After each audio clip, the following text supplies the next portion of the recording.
Scott because, you know, tasting he is good. THU Day, I was at work and it was like, y'all was getting busy with the rain. The wind was blowing, the trees was rocking. Yeah. And I'm sitting there and all my coworkers, they panicking. Did I hear siren? Ooh, look at that wind. And they just panicking. I'm just sitting there, praise ye God, you know. And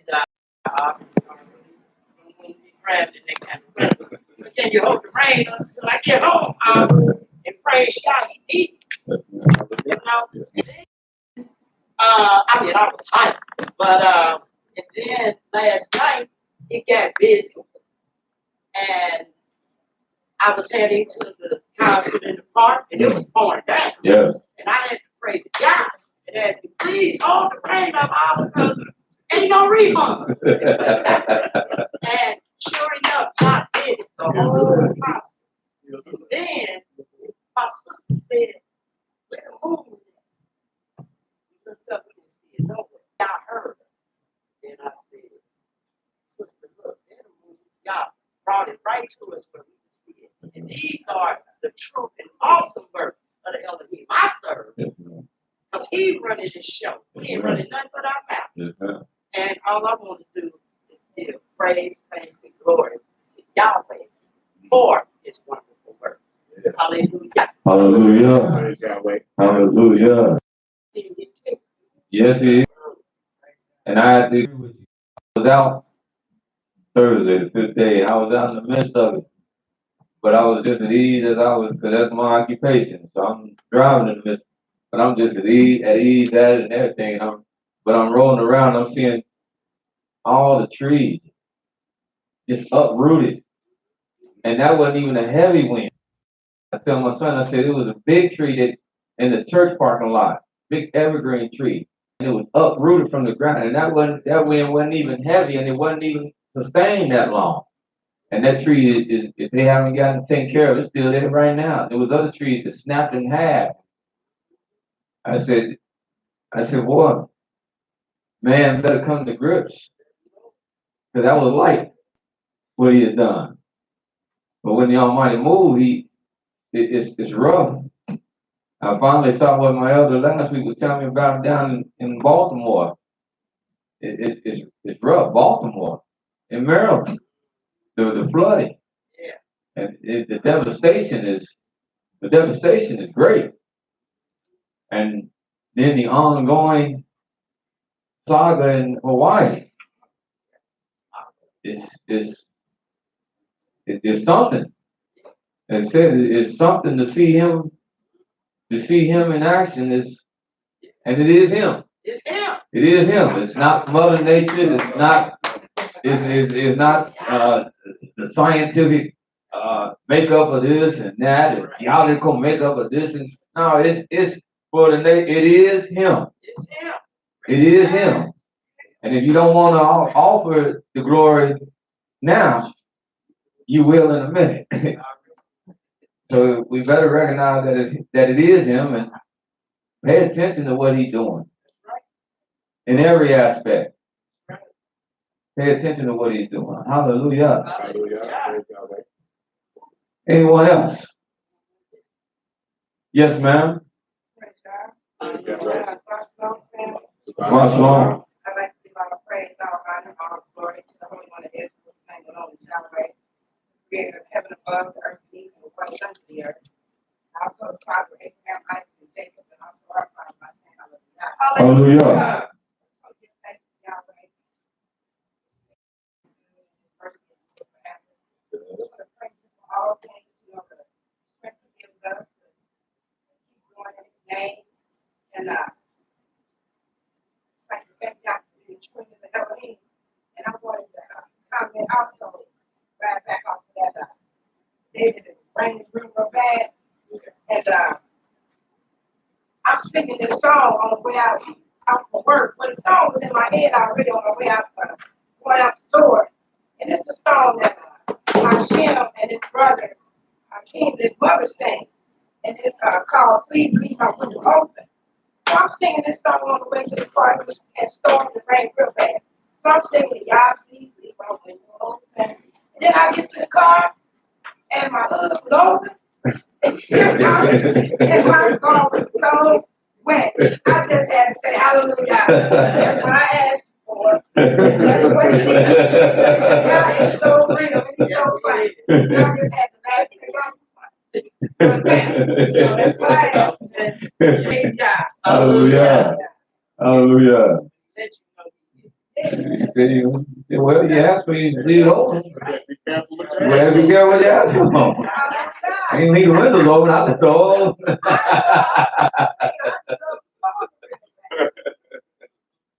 Yes, but you know, and some might sit there and be like, y'all, no, we're not going to. He want us to know, even if it's something to that aspect, he want us to know that he is real, he is near, he is not. Yeah. That when we call on him, he gonna hear us. And we have ourselves right with him. Because that's all we gonna be able to do in the not so distant future is call on him. But we're gonna find out we can't save ourselves. We're gonna find out nobody coming to save us. So we're gonna find out and be put in a position where we have to call, as the song said, we have to call upon Yah. And he is gonna build us up now to where we know we can do that. Where we can do that and know that he gonna come. See, some people ain't gonna call upon him because he's not gonna build them up to do that.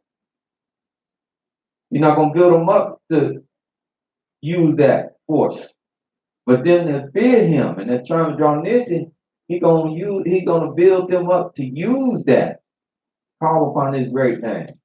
Yeah. And he's gonna come swiftly. Swiftly. We're gonna be amazed at how quick he comes.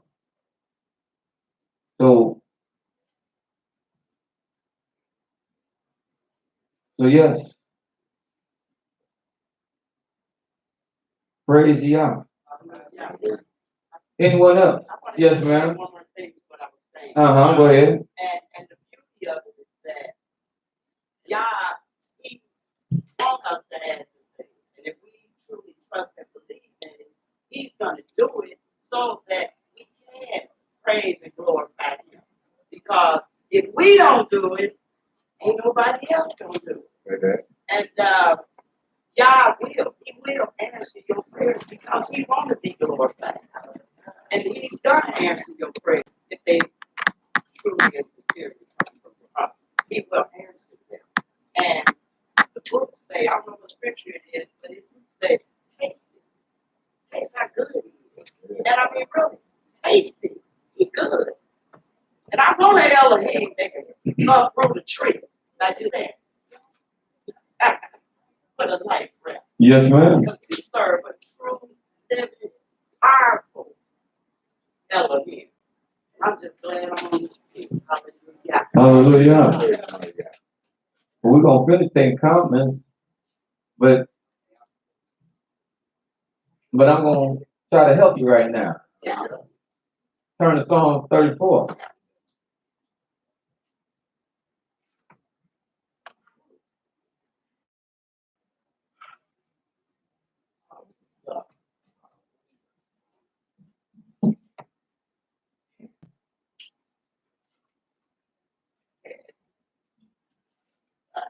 Brother back there smiling and teeth flashing all over the place. Jumping around like kids. They got testimony. They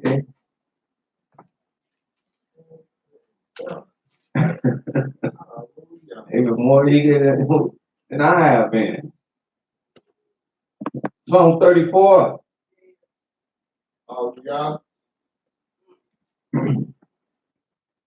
Verse 1.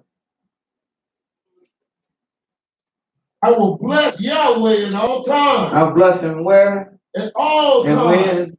At all times. His praise shall continually be in my mouth. Let us continually praise him. All time. My soul shall make her boast in Yahweh. Yes. The humble shall hear thereof and be glad. I was listening to a teaching, like he said, y'all might don't want us boasting on our bank accounts. Huh? You don't want us boasting on our big fine homes. Huh? I was looking in the news and speaking to the Hawaii incident, the family's whole home just gone. And everything, every possession practically that they have, just gone. Just taken away. But you know some people, and I can't say it's them, but you know some people, and that's what they love to do. They love to bring you over and show off. Now, don't take me wrong. It's one thing to be thankful and bring somebody over your home and say, man, this you like my house, and show them. So that's one thing. But it's another thing when that home means so much more to you, and you done set it up to mean so much more to you than anything else. It's set up in your heart. You know, and that's all our possession. And that's why he said, don't boast on that. And the Creator said he don't want the mighty man to boast in his might. He said, but if you're going to boast, if you're going to glorify something,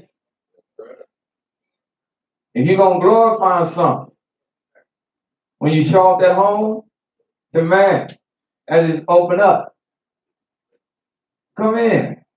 Shalom. Shalom alaikum. Peace unto you. Come into this beautiful home Yah has blessed me with. Make yourself at home with this beautiful home that Yahweh has blessed me with. Incorporate Yah when you bring the people in your home. This ain't nothing but a blessing. That big backyard, it's a blessing. I asked Yah for this, and he blessed me with this. See? Boast in Yah. Magnify Yah. He said, for the humble, to what? Shall thereof hear and be glad. Uh-huh.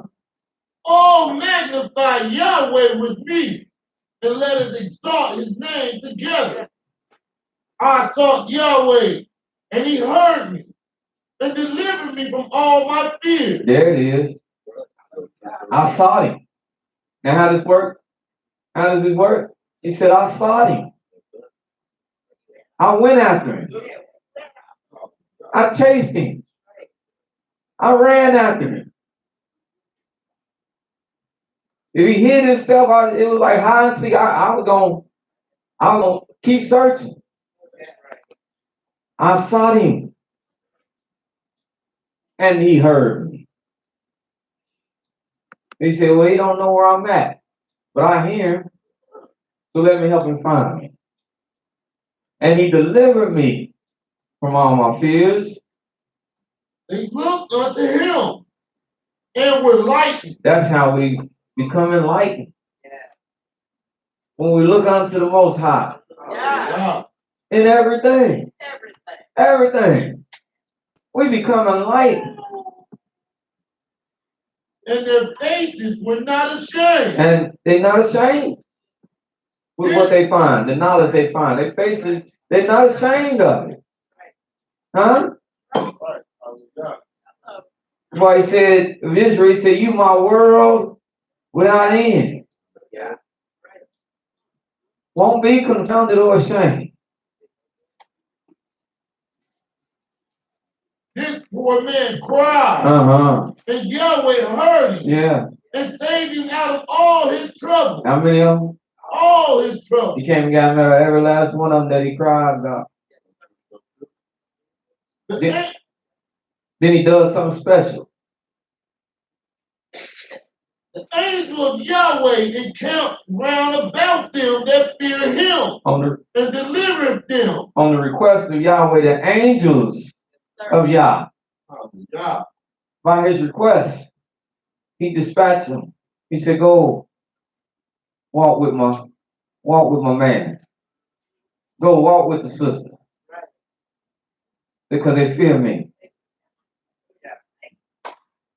And they can't dodge all the perils, all the pitfalls, all the trouble. So they're going to need your help. Go and walk with them. Encamp round about them even. Now, I often in reading this, we have to take this serious now. Because if this is what's happening,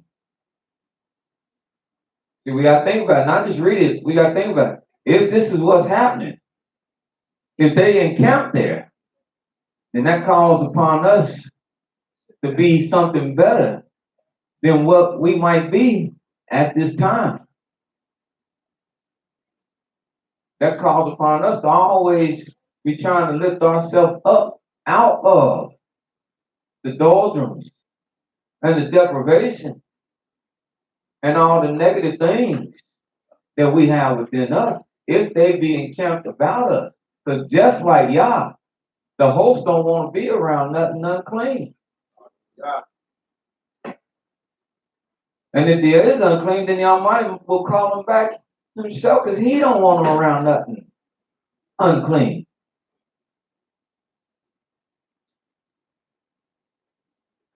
But he said the angel of Yah encamp around them that what? That fear him. That fear him. That great motivating factor. Had that great motivating factor to do the right thing in the sight of Yah. And not only camp around them, but do what? And deliver them. Deliver them. Then here's what my sister was referencing. Verse 8.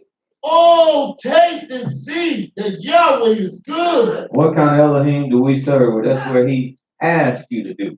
Hallelujah. He said, I want you to taste. In other words, I want you to put me to a test. Now, when the Almighty speak, he mean what he say. He said, I want you to put me to a test. Hallelujah. He said, don't tempt them. Nah. He said, don't tempt Elohim and weary him. He was talking in another manner. He said, if you got something if you need proof of the pudding, taste it. How else you gonna know? If you need to know the pudding is good, you got to taste it. Huh? You ain't gonna know by just standing there looking at it. It look like it's good. It might be good. They enjoying it. No, you got to take your finger. That's out of sight. Yeah. I want some more. Yeah. Can I get a double helping? Hallelujah. Huh? But see, some people won't taste it. They won't try it. We said, taste, see, Yah is good. Blessed is the man And then blessed is the man that trusted in him. that's ready to trust in him. Hallelujah. That's ready to trust in him. What the Creator has shown me is one of the essential qualities to all relationships.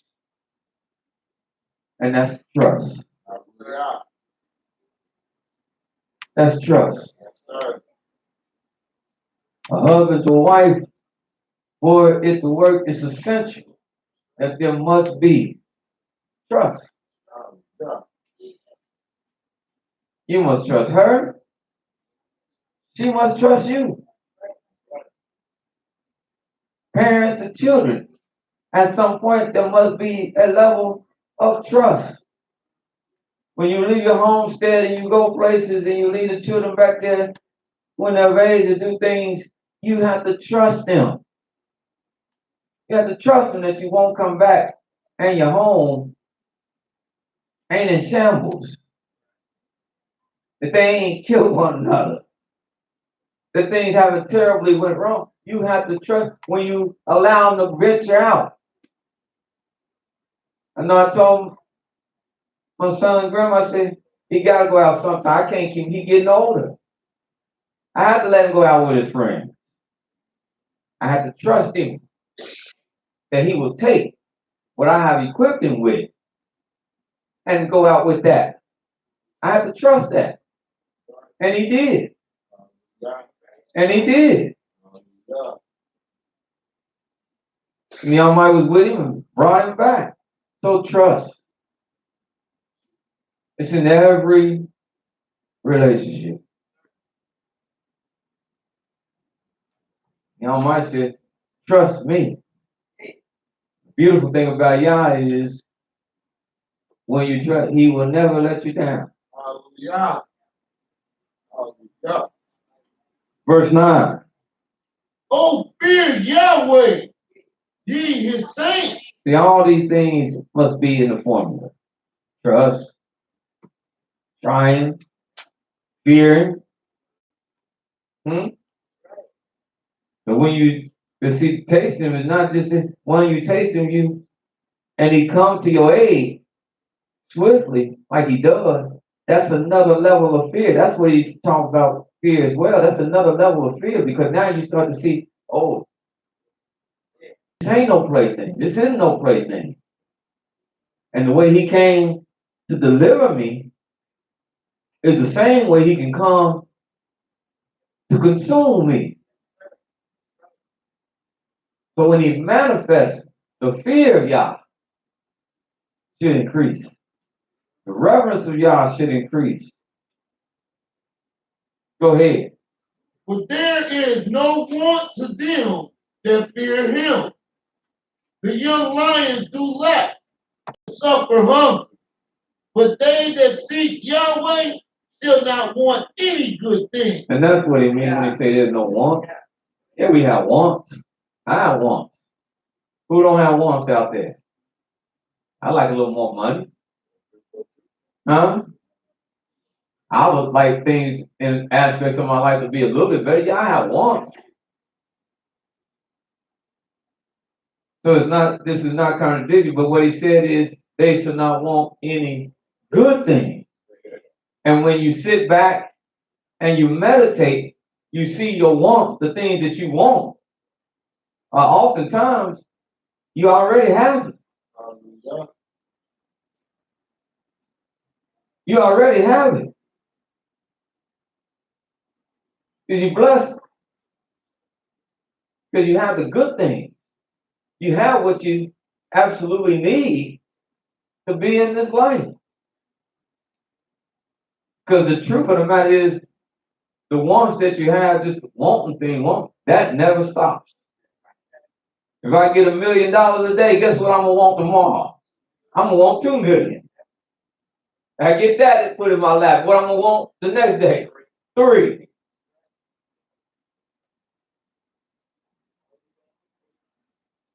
So you have to know what you have. And that's why I say, no, you won't want no good thing, because you'll see all the good things that you already have right there with you.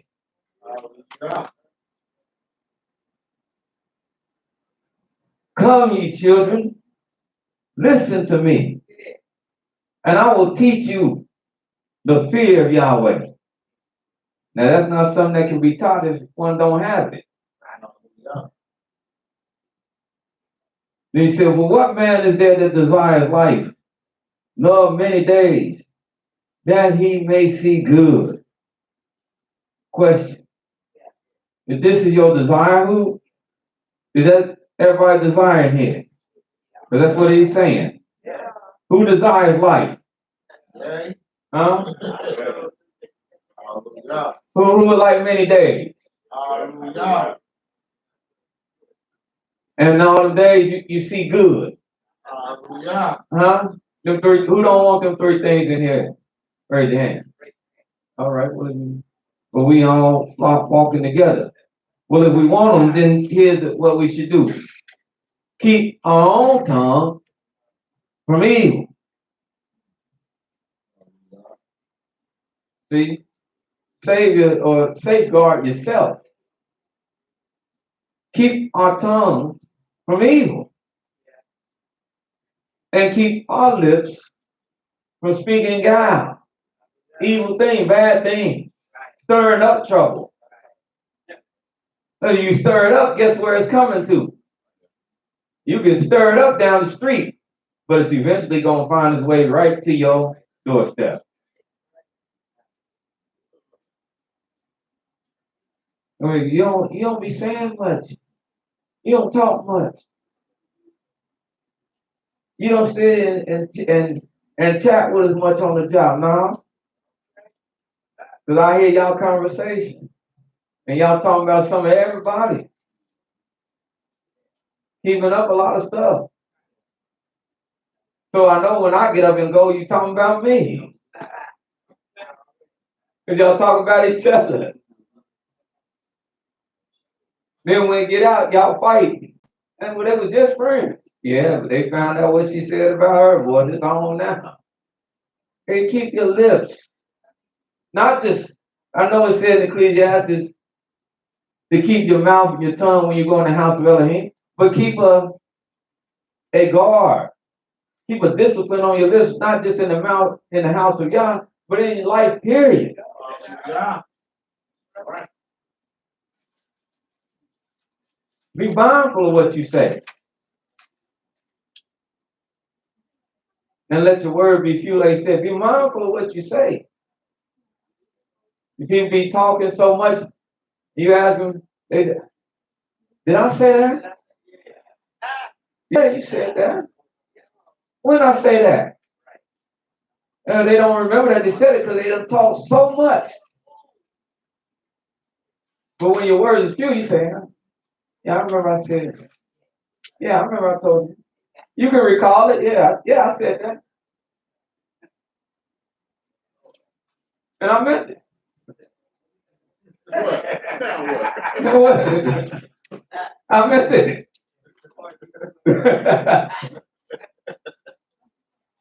Then he says in verse 14, so he covered the mouth and lips. And then he says, depart from evil. When you see it, take your whole self away from it. Take your whole body away from it. Don't even, not just your mouth and your lips, don't even give it to your ears.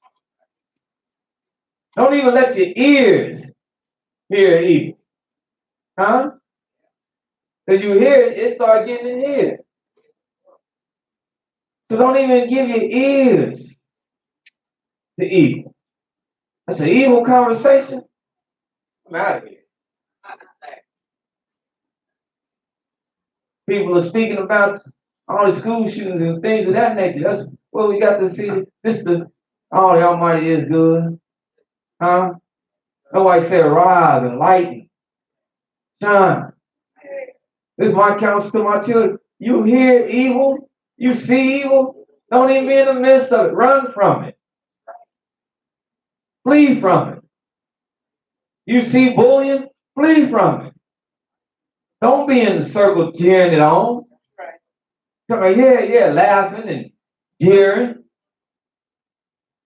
Because when that person gets fed up and he wants retribution, he's going to remember every face that was there, every being that was there.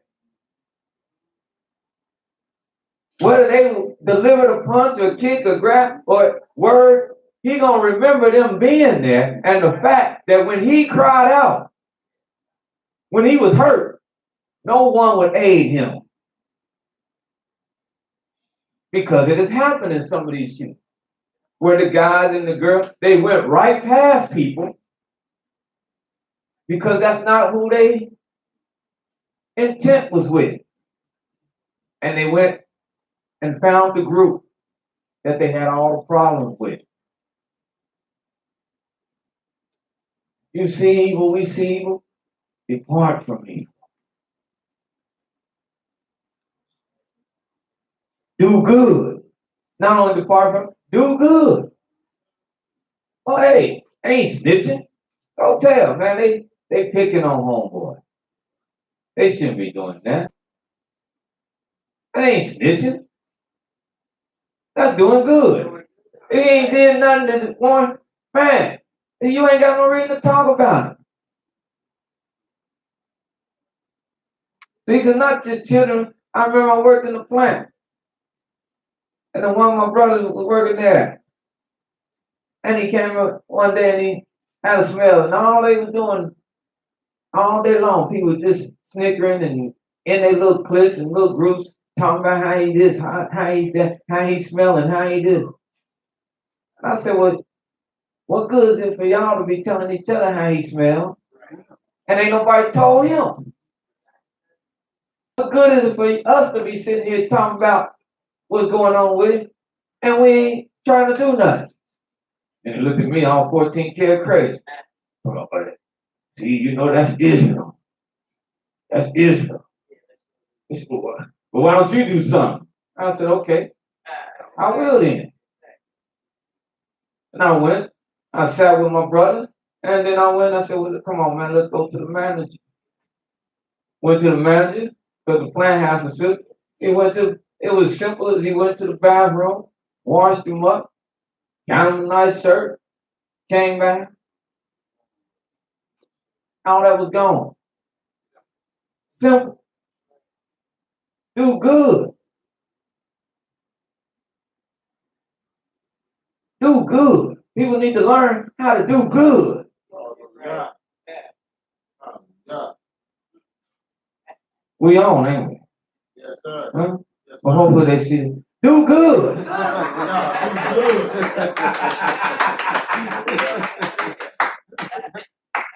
Oh, yeah.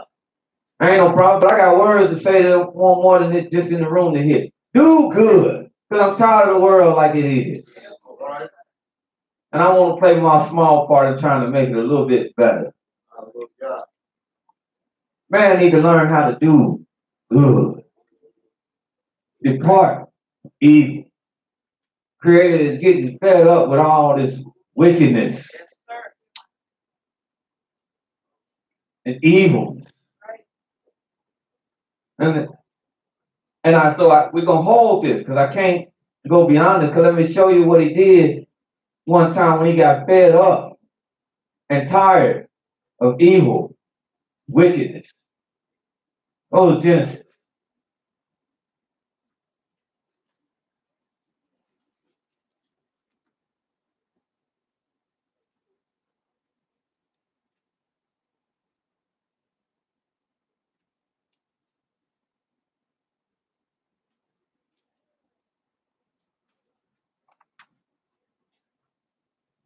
That's the message that's not only on my tongue, that's the message on all our tongues.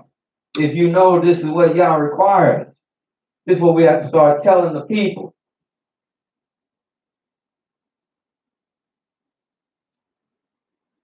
That's why a lot of people, I rub them probably the wrong way. But the Almighty ain't told me to come and gather with them so we can go and get on no farms and go and get on no, not with me.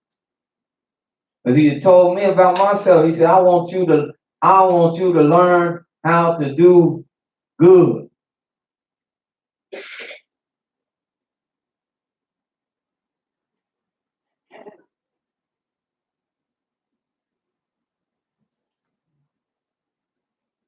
Because I've given you the witnesses.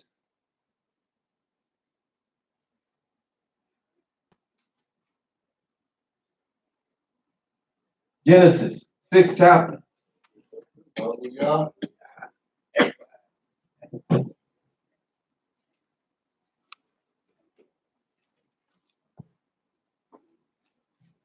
Genesis chapter 6. Verse 1. Hallelujah. And it came to pass, when men began to multiply on the face of the earth. See, and before you go, this ain't allegorical. This is not just allegorical. This is literal. This did happen. This happened in the history of man. I don't need no climatologist or paleologist or nobody other kind of ologist to come and tell me and prove to me that this happened. This happened because the Almighty had it written in the book that it happened. Hallelujah. And it was written in the book that from this lesson, man might learn that it will happen again. Destruction will come upon mankind again. But he said maybe not in the form of water, but he said in the form of fire. But believe you me, it's coming.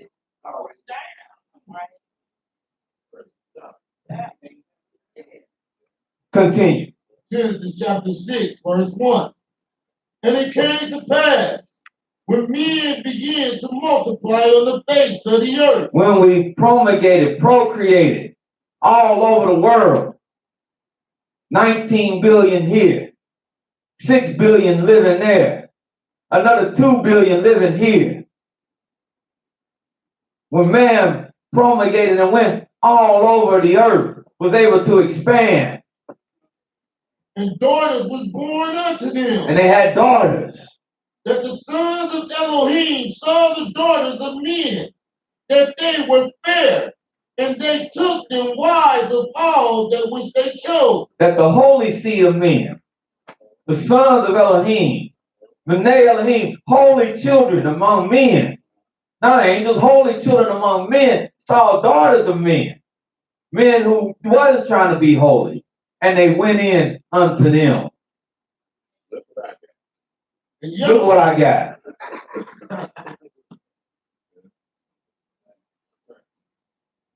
Go ahead. And Yahweh said, my spirit shall not always strive with man, for that he also is flesh. That's what he's letting you know. This whole conversation is around men. Because he said, this wouldn't make sense if it's angels. Because this wouldn't be talking about. He said, my spirit should not always strive with men. Man, Adam. Man had to have a limitation. See, angels live, we don't even know their lifespan. They live on with the Almighty in the host unless the Almighty destroyed them himself. But the Almighty said, man need to have a certain cutoff point. My spirit can't always strive with him because he's flesh. And we know the flesh is weak. The flesh is not strong. It's the spirit of a man that maketh the man. It's walking in the spirit that will dictate that person. If he walketh in a good spirit, he'll do good works with his flesh. If he walketh in an evil spirit, he'll do evil works in his flesh. It's the spirit of a man. Yet his days shall be 120 years. So let man, fleshly man, let man only aspire and subscribe to come to fullness within a span of 120 years. If he do well. If he do well. That's why we have them amongst us 90, 100. But they not popping up amongst us all over the place. You don't find it all over the place. And the worse we get, the younger we die. As I said, you have people running around now talking about they don't expect to get out of their 20s. That's not just a statement to what's going on. That's a statement to the spirit of mankind. That the degeneration has become so great.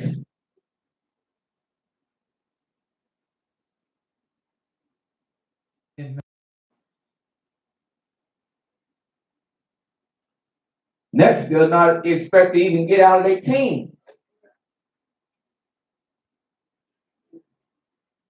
But the Almighty said, I'm going to cap him, put a cap, let him live for 120 years. There were giants in the earth in those days. That's that long life. I had a song, what man desire long life? That's still a long life, 120 years. Yeah. You see quite a few, if you get there, you can see quite a few generations. You're going to see children, your children's children. And even after that, huh? Because isn't that what Father Jacob was blessed with? Yeah, I see my sons. I see the sons of my sons. And to some, I see their son. Wow, look at this. And I get to put my mark of right on every last one. I get to impart my wisdom on every last one of those generations. Because he wasn't done teaching. Just as I deal with my son, I deal with my great-great-grandson. And tell them the same thing. That's a blessing. Go ahead. There were giants in the earth in those days. See, there were giants already in the earth in those days. Also after that, when the sons of Elohim came in unto the daughters of men. And after that, the sons of Elohim came into the daughters of men. It didn't say when they came into the daughters of men they produced giants, because it was already giants there. It said, and after that, after we know the giants is there, the great people are there, the great men are there, then also sons of Elohim came into the daughters of men. And they bare children. And them, the same became mighty men which were of old, men of renown. Yes. And Elohim saw that the wickedness of man was great in the earth. And if you want to concentrate on anything, don't just get taken by the word giant and all this and trying to figure, is it giant with this? But concentrate right here on this. Because I don't care if they were giants or pygmies. When the Almighty came with judgment, every living soul was in trouble. And he came with judgment because he saw this in verse 5. And Elohim saw that the wickedness of man was great in the earth. It was great in the earth, all over. And that every imagination of the thoughts of his heart was only evil continually. And everything that they thought about, everything they conceived, everything that they put into fruition, it was nothing but evilness, and it was ongoing. Ongoing. Right now, it's evil and wickedness. What people can think and what people can imagine. Even sitting in their own homes. The very people you sit in the home with can be thinking evil, wickedness. That's heinous. Verse 6. And repented Yahweh that he had made man on the earth. It made him so bad, he got fed up. It grieved him at his heart. And Yahweh said, I will destroy man. I'm going to destroy him. Whom I have created from the face of the earth. Both man and beast. Man, beast. And creeping thing. Creeping thing. And the fowls of the air. Huh? Because you done made ligers. Go with your evil thoughts. Oh, we just trying to no, that's evil. That's evil. You done made ligers and all other kind of animals that by combining them that shouldn't be here. And you wonder why their disposition is crazy. You done took animals that should be here, that can be here, dogs, and you raise them to be bloodthirsty. They said the pit ain't my cup of tea, but that dog ain't no bad breed. But when people get their hand, when evil men get their hands on them, they make the dog evil. When evil men get their hands on beasts, you can corrupt even the beasts. Your confusion. Like that man walking that dog, did y'all see that? That King Corso, and they attacked that man. Then now it's in high. They trying to get it. Because it got taken, so if it break out again, it ain't gonna break out and want to come up and be gentle with nobody. And the next time it break out, it may not be on the leaf, and it might not be a full-grown man. It can be one of these little babies just out trying to play and have fun. He get a hold of that. It's horrible.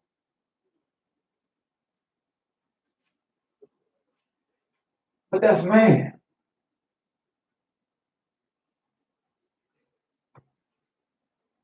So the Almighty said he is corrupted.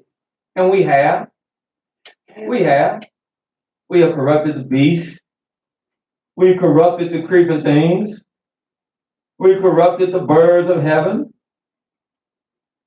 Who repented me that I have made them. They done messed up all my creation.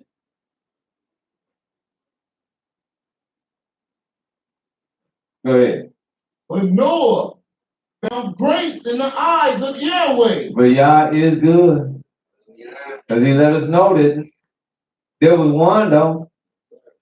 There was at least one ready to walk with me. Noah found what? Grace. You gotta highlight that when you read that, because it says something somewhere in another book, not Yahweh book. In another book. I say again, it's not Yahweh book. That truth and grace didn't come till Christ. So y'all know what book I'm talking about. Right. But in Yahweh book it said Noah what? Found grace in the eyes of Yahweh. Found grace. Huh? So let me know the grace was already here, wasn't it? That's right. Hint to the wise. He found grace in the eyes of Yah. These are the generations of Noah. Noah was a just man. And he found grace because he was a just man, a righteous man, a person about doing the right thing. And that's how you're going to find grace. That's how you're going to find grace in anybody's eyes, be it the Creator or us to each other. You're going to find grace with each other when we do right by each other. Find favor in each other when we do right by each other. People, this ain't hard to understand what Yah's talking about. Hallelujah. You can't find grace by doing somebody wrong and think they're going to be favorable unto you. You can't find grace by going on your job every day late. Getting there late. Going to lunch early. Coming back from lunch late. Leaving early. And not doing no work in between. All you're going to find is a pink slip telling you got to go somewhere else. But we don't tolerate that. Well, you can't find grace with the most holiest of holies, with the Creator of flesh and blood. You can't find grace unless you do right by Him. And not by His Son or a mediator, but unless you learn to do right by Him.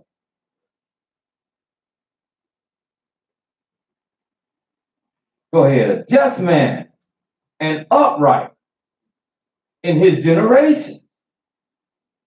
Noah walked with Elohim. And he walked with Yah. He loved to walk with Yah. See, we always talk about walking with Yah, but you got to love to walk with Yah now. Hallelujah. Hallelujah. And when you love to walk with Yah, that's one thing. But see, he might walk for 4 miles. Well, you got to be in it for them 4 miles. You can't walk 2 and be like, I can't go no. Nah. If he walking, you gotta walk.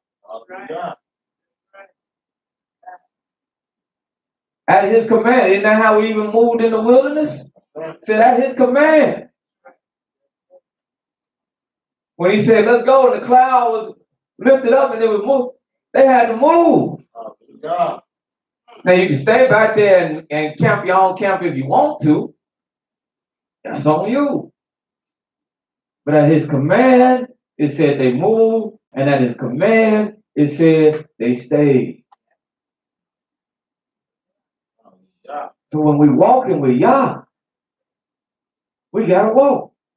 And sometimes that means, how do we put that? That means accepting things of Yah and letting him move when he moves and do for you when he do for you, how he do for you. Let him call the shots and not you try to dictate to him. That's walking with Yah.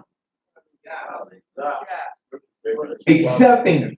Can two do what, Elder? Can two walk together, except that we agree. And So you have to agree with him, because he's in control. hello, and not he with us. Is that what you're telling them? Yes, sir. We have to agree with him. Thank you. And now we can't walk with him. Verse 10. And Noah begat 3 sons. He had 3 sons. Shem, Uh-huh. Ham, Mm-hmm. and Japheth. Yeah, and one on one black, one on one white, and one on one yellow. You got people that are running around. Yeah, he has a son. They all look like him. They were his sons. When he bore them, they all look like him. Go ahead. The earth also was corrupt before Elohim, Yes, like it is today.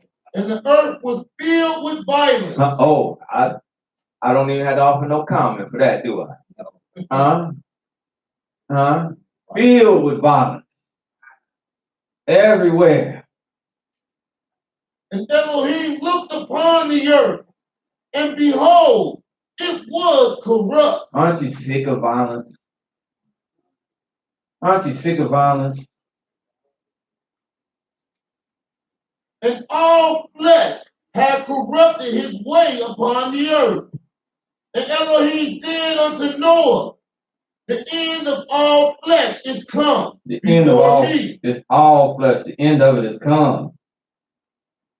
For the earth is filled with violence through them. Yes. And behold, I will destroy them with the earth. I'm going to destroy everything that don't know how to do good. That don't know how to pull away from this evil and this wickedness that's in its midst, that's covering the earth. Because this can't continue. And that's the question we ask ourselves even today. How long? I ask people, just on the simple level, I ask them a question. How long do you think man can continue to live in this state that he in? This can't continue. They say, well, brother, around this always, yes, it always happens, but it's escalating. This can't continue. And not only violence have brought us down, because there's a second witness to destruction of man. Let's go to Genesis 18.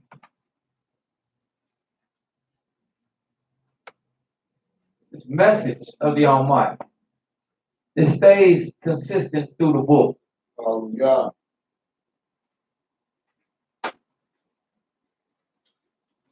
Genesis 9. Whom Yahweh find favor in? Lord. Huh? Lord. He found that one man, right? Yes, sir. And saved him with his family. He did save his family. Yes, Hmm? But it was the favor of the one man, right? That changed the course of things. And it was the favor of that one man because it said that man was what? Just. Yeah, these are quizzes. Just like you take a quiz, you already got the answer. These are quizzes. He said he found favor because the man was what? Just and upright. Perfect in where? In his generation. In his generation. See, when you're studying scripture, now you want to see and read. Well, did the Almighty repeat that? Genesis 18. Hallelujah. Genesis chapter 18, verse 1. When Jethro, the priest of the Midian, Genesis 18. oh, I'm an expert. I'm sorry. Hey. Okay, hallelujah. Hallelujah. Genesis chapter 18, verse 1. And Yahweh appeared unto him in the plains of Mamre. So you got to understand that too. Not saying this to say it's me, but understand this. Y'all just said earlier, is Yahweh real? Hallelujah. Is Yahweh real? Hallelujah. Oh, y'all don't know. Yeah. Is Yahweh real? Yes, what's on Wait a minute. this side? Wait. Yes, Is man. Yahweh real? Hallelujah. I think that's good. Y'all brothers know we live on the air, right? Y'all know we live. We I'll be just the only don't. line in here. I'll be the only line in here. I heard a lot of voices. I heard the voices y'all didn't hear, so we cool. Let's go. Hallelujah. But you gotta know that the Almighty, what is about to happen here. Huh? Tell Yahweh to open their spiritual ears. Yeah, they heard a lot of voices.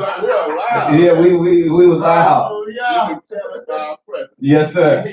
Yes, sir. We read that again. Yahweh did what? Appeared unto him in the plains of Mamre. It said Yahweh. Now it used the word Yah, even though the Almighty said I appeared to him as El Shaddai. It uses Yah in the writing so that we would know that it was Yahweh. Because a lot of people get confused when he said, I appeared to him as El Shaddai. And they say, well, why I say Yah? Because they want us to know in reading that this was the Most High.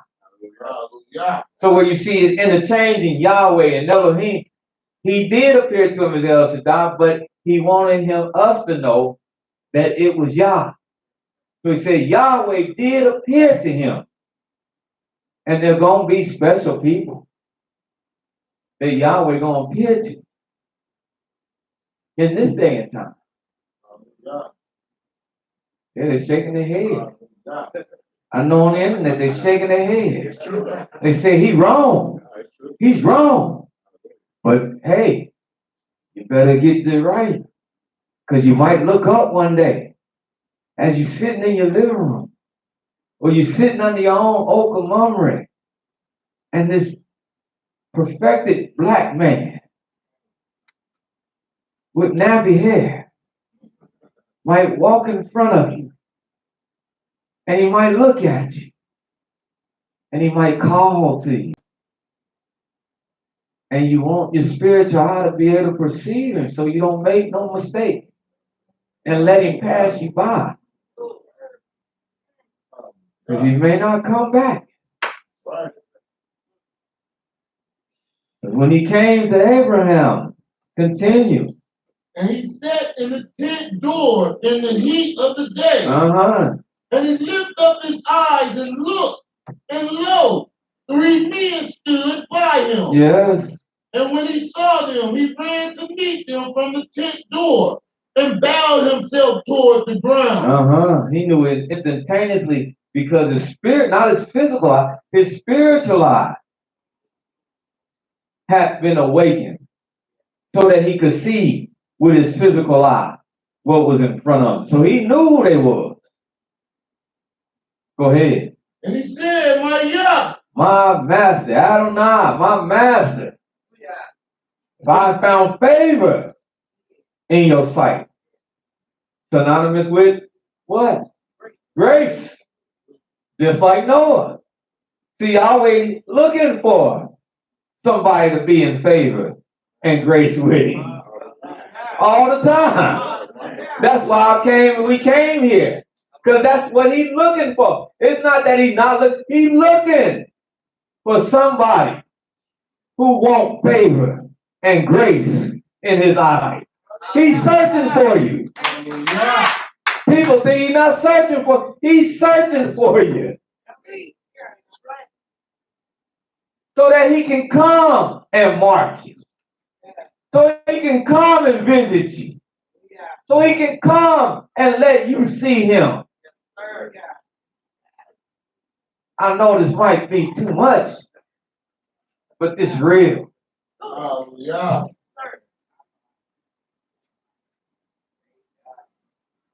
He said, my master, if now I have found favor in thy sight, pass not away, I pray thee from thy servant. He didn't say, if I found favor in your sight, go away and then send me your son. Go away and then send me somebody else to stand in for you. He said, if I have found favor in your sight, then don't leave me. Hallelujah. Don't leave me. Here's what I'm going to do. Let a little water, I pray you, be fetched and wash your feet. Let you know this was a physical manifestation of Yahweh as a physical man. And while I'm going to tell the spirit, let me get you some water. Where I'm going to put it? I'm washing over here. Oh, he over here. Oh, okay. Nah, he's dealing with a literal man when the Almighty came to see him. I want us to get this today and let it sink in on us today. Right. Because we saying stuff about Yahweh, but we may not be believing it. Because if he could do it here, I want you to understand, a literal man, he might manifest it just like he did here. Somebody. Because this was a manifestation in the physical. Because I've heard teachers, no, he ain't never came. I've heard teachers, even in another book, 2 places. Don't say in another book, ye have never seen Yah. Isn't that what it say? No man. It didn't even go so. No man. No man has ever what?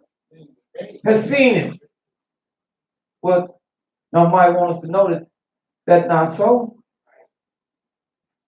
Abraham saw him. Abraham washed my feet. He refreshed me. Not only did he wash my feet and he refreshed me. Keep going, brother. And rest yourselves under the tree, and I will fetch a morsel of bread. I got to get you some bread. Bread. What? Hold on. Eat. Hold on, y'all. I gotta get you some bread. Huh? I gotta get you something to refresh you. And comfort your hearts. Because when we broke bread, see, breaking bread, you see in scripture, it's a peaceful, it's meant to be a peaceful thing. That's why even in countries today, even in the middle, you break bread. It's meant to be a peaceful transaction. When you break it, that's why you see it. It's loaves. And you break, everybody break off. You break a piece off, you break a piece, and you pass it around. It's meant to be peaceful. It's meant to be soothing. It's meant to, as I said, comfort.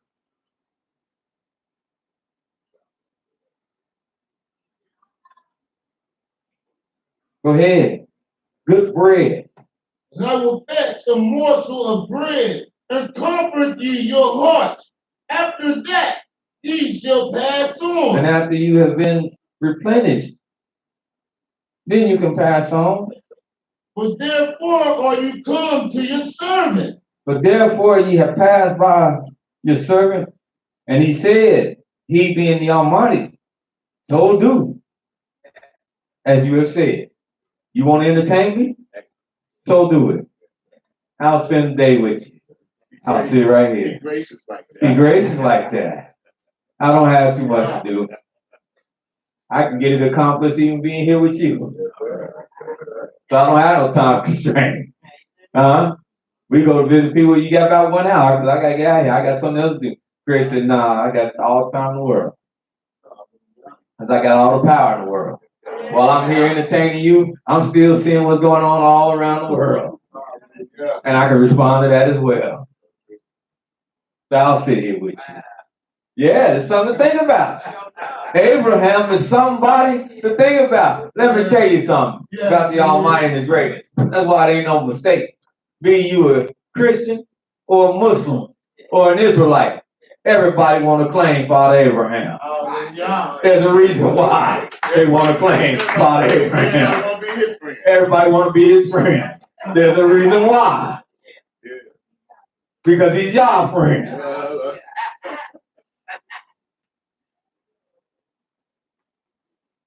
Chris said, go on and do it.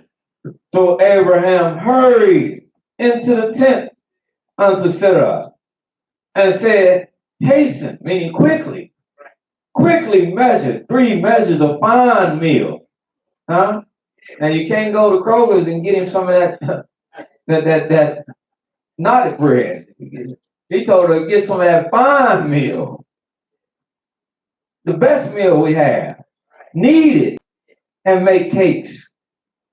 Abraham ran unto the herd. He ran to his herd and fetched a calf that was tender and good. In other words, when he was preparing, he said only the best will do. Who's here to visit us? Only the best. Fine china, not paper plates today. Paper and plastic utensils today. We pull out the fine china today, Jack. Top shelf drink today. We ain't hiding nothing today. The stuff on the top shelf. You don't never use that. I know, but this ain't no ordinary gas right here. Everything we bring out today, it might be a one-time shot, but it's the best. And he gave it to a who? A young man. Who said men can't cook. Scripture full of letting you know men knew how to cook. Young man. I'm hearing things, and it's true. See, that's why our marriages don't be working either. We run around with all kind of misconceptions.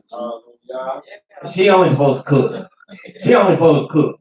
She only supposed to do this.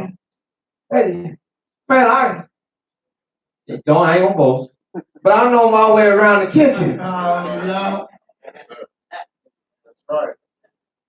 I know around the kitchen because my mama told me you better know your way around the kitchen. She dropped me in the kitchen with, this is how we measure this. This is how we throw a little bit of this in there. This is how we throw a little bit of that in there. And now when I cook, I say, here, Mom, you got to taste this. She said, you almost there.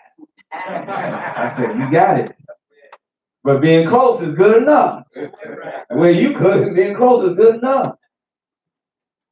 But the young man, he took it to a young man to do what? Hasten to dress it. To dress it and prepare it. And he took butter and milk. Butter and milk. In that dairy? Yeah. In that dairy? Yeah. Is these scriptures the truth? Yeah. Now, I just won't speak the thing now. Because like I said, you got all kinds of things going on. You can't eat dairy. In the dairy? Yeah, it is. Last time I checked, butter. You don't drink enough milk from another animal. This milk ain't coming out of Sarah, is it? This milk comes from the calf, the goat, the sheep. And I know it's true because I, for the longest time growing up, couldn't drink cow's milk. I could receive it in other form, but to put it in a glass or cup and drink it, I couldn't drink it. When I came in the knowledge of the Almighty, brother said, man, get some goat's milk. I said, goat milk? I don't know about that one. I went and bought a little thing, goat milk, put it in the cup, drunk it. No ill effects at all. I said, man, give me some of that goat milk. And then had to kick back the refill or nothing.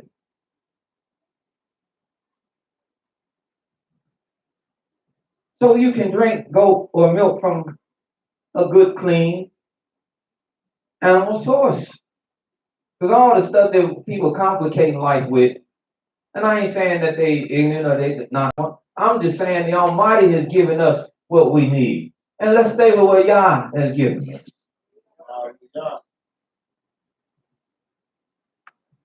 Go ahead. Butter and milk and calf, which he addressed. Said it before them. See, it ain't the problem with the things that we have, and we got to say you can't have them here. It's the problem with maybe the way we raise them and what we doing with them. That's what is wrong. They're not pure in how we raise them and how we present them. But it's not to say we ain't partaking of them, period. And he stood by them under the tree, and they did eat. The thing about vegetarianism, because if Almighty was that high on the movement or something called vegetarian, then he wouldn't have ate the meat. He would have told him, what you putting this in front of me for? Don't you think that's what he would have said? Huh? If he only ate just fruits and vegetables, he would say, why you bring me this calf? You know, I only eat greens and lima beans, and why you bring me this? Carrots? But did he not partake in the meal? He did. Because he never said nothing was wrong with consuming meat. Yeah. Now we know the makeup of a good meal should be laced with plant-based foods, because it helps to even digest the meat that you're going to induce into your body. But there ain't no such thing as you got to just give it straight way up totally. That's the thoughts and the convictions, and I know a lot disagree of man.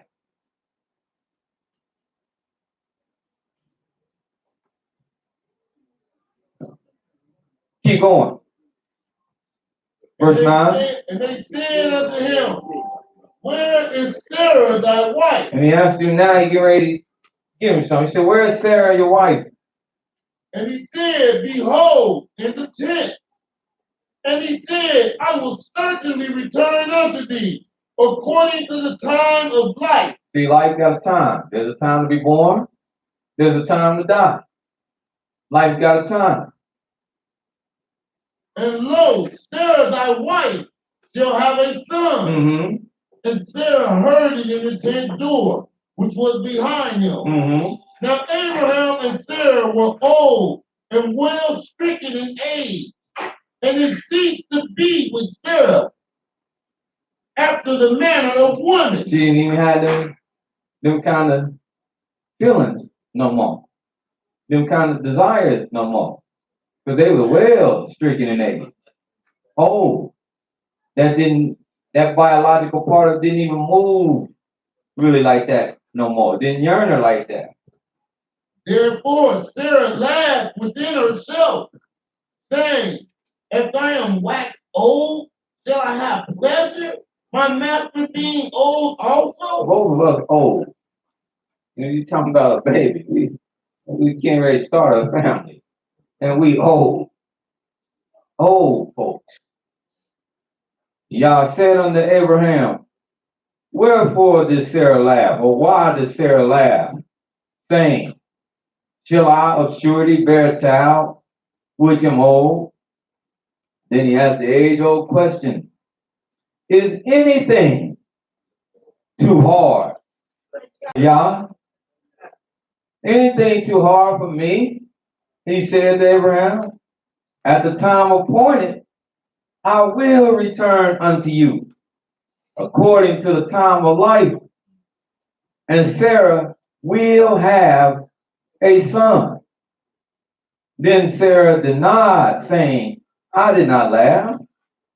For at that point, when the Almighty read her thoughts, because that's what he did. He read her thoughts, and he told her all her thoughts that she had. She said, no. She tried to say, I wasn't laughing. He said, yeah. No, he said, I know. I can understand this. See, this is the beauty of Yahweh in the story. He's not what everybody think he is. He said, I don't understand you laughing. You are old. P-Lo. This does sound real crazy to you. I know. 90 and 80 years old. I know. You talking about having your first child. He said, you did laugh. Just admit you laughed. And we're going to move on. And the men rose up from thence and looked toward Sodom. And Abraham went with them to bring them on the way. See, if you make a mistake or just a little lapse, it's as simple as just saying, yeah, I did. And just move on. Verse 16 again, he said, but then the men rose up from there and looked toward Sodom. And Abraham went with them to bring them on the way. And Yah said, him being his friend again, said of Abraham, shall I hide from Abraham the thing which I do? Shall I hide it? Seeing that Abraham shall surely become a great and mighty nation, and all nations of the earth shall be blessed in him. You see this great commission he put on this man? That this man is a blessing to all nations. They'll get blessings through this man. For I have known him in order that he will command his children and his household to walk after him. Yes, that's why we're here today. The way in which he walked, that's the way in which he wants his children to walk. That's why it tells us later in Isaiah, look to Father Abraham. We're trying to find examples of how to serve the Almighty, where you can't get no better example than Abraham, the beginning and the progenitor of us all. The favor that the Almighty put on him to start this whole revolution of Israel. It started with Abraham. So we're trying to find our way to be with the Creator. Read about Abraham.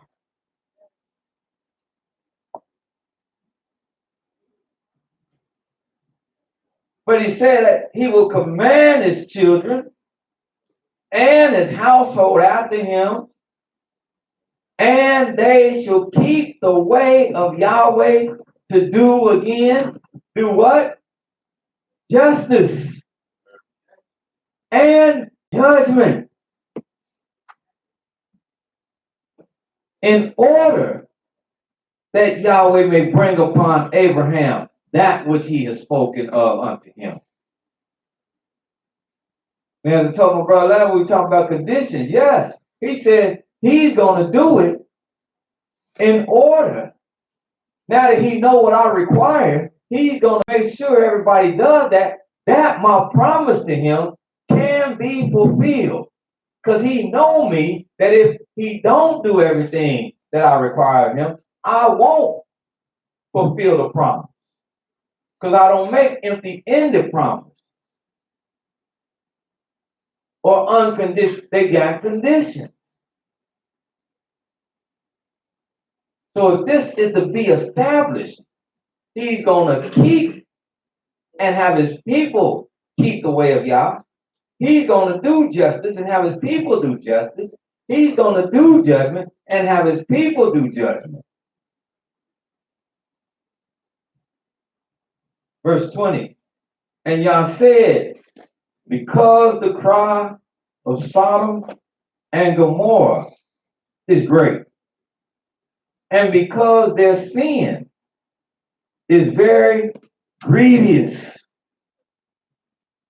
I will go down now and see whether they have done all together according to the cry of it, which is come unto me. And if not, I will know it. Let me tell you something. There's a lot of times what people say. They say, well, You say, well, that's sin. And people say, well, they ain't done nothing to me. And that might be of a certainty. Directly, they saying haven't done nothing to you. But sin is sin. And in the sight of the Almighty, when it's enough, the Almighty will look to sweep away the sin, whether it was done to you directly or not, because it is there. The Almighty don't do what they call house cleaning.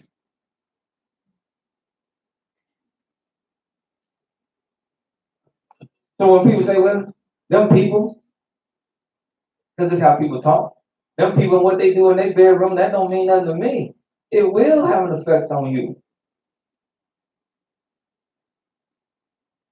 That's why the Almighty said you have to stand up and you have to counsel. You have to speak to His word and say you don't agree with that. Because to let them know this can't be tolerated in the world of Yah.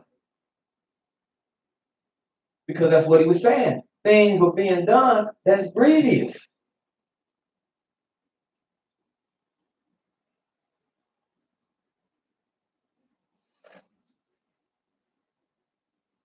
No, it don't affect you. I was looking at a commercial last night. I almost choked.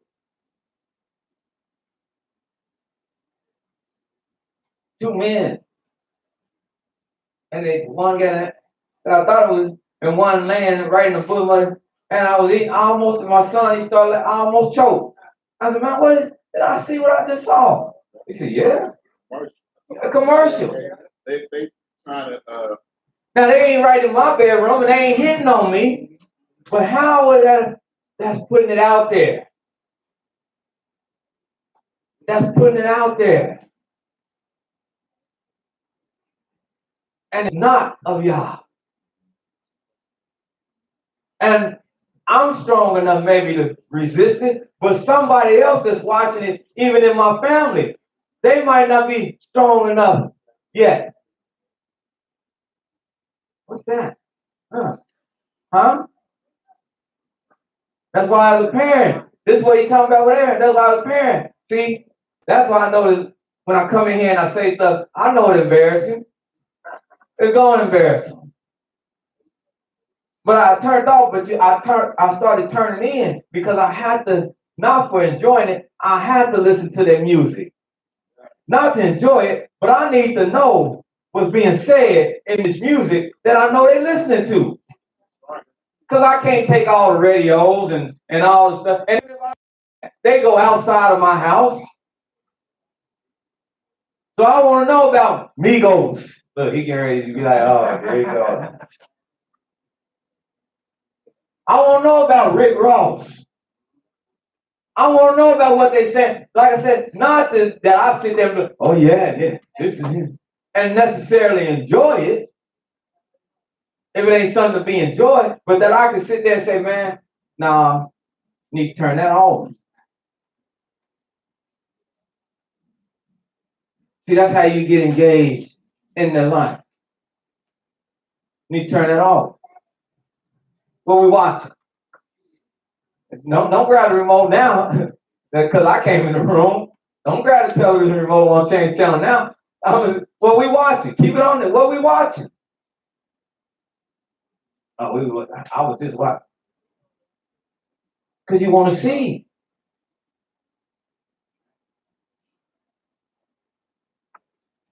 Want to be able to guide.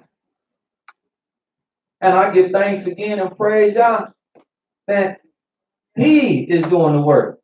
There's a pretty wonderful son here that they, with themselves, check themselves when they're watching things and listening to things. Sir. Yes, sir. Can you hear me with my spiritual hands? I am clapping. Say hooray, hooray, hooray. Hallelujah. Good son. Hallelujah. Hallelujah. I said, that's a good son. Yes, sir. Verse 20 again. Go ahead again. Read that over. And Yahweh said, because the cry of Sodom and Gomorrah is great, and because their sin is very grievous. That's what he's doing when he's revealing all these things that we're seeing coming out today about what's going on in the place they call Hollywood.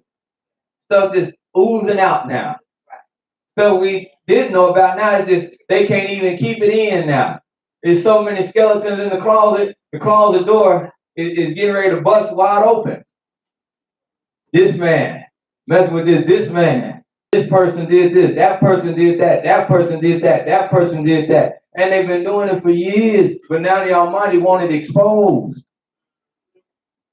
Top-notch people. People that we set up and say, oh, what a role model. He said, no, I'm going to show you there ain't so much of a role model. Yes, they was. That's what they was. Yeah, that's what they was. And that's what they are. And every week, 2 or 3, 4, 5 of them just getting exposed.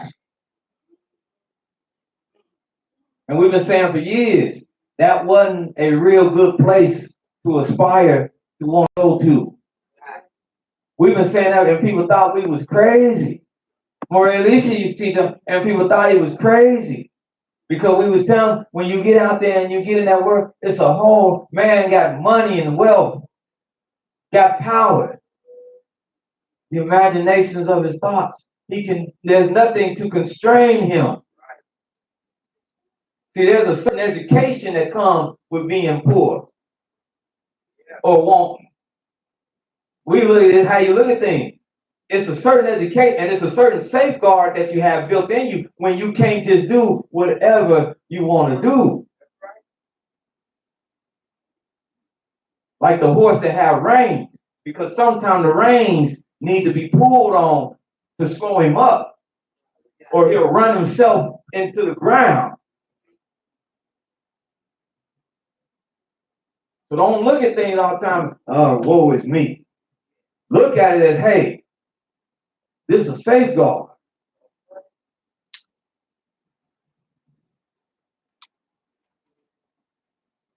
Because the Almighty said it's very grievous. I will go down now and see whether they have done all together according to the cry of it, which is come unto me. And if not, I will know. Because if it's not as bad as what it sounds like, I don't understand. I don't know that too. But right now, the report is, it's real bad. It's real bad. So the men turned their faces from there and went toward Sodom. But Abraham stood yet before the Almighty. He was still there with the Creator. The Almighty was still there with him, standing by his side. And Abraham drew near and said, wilt thou destroy the righteous with the wicked? Peradventure,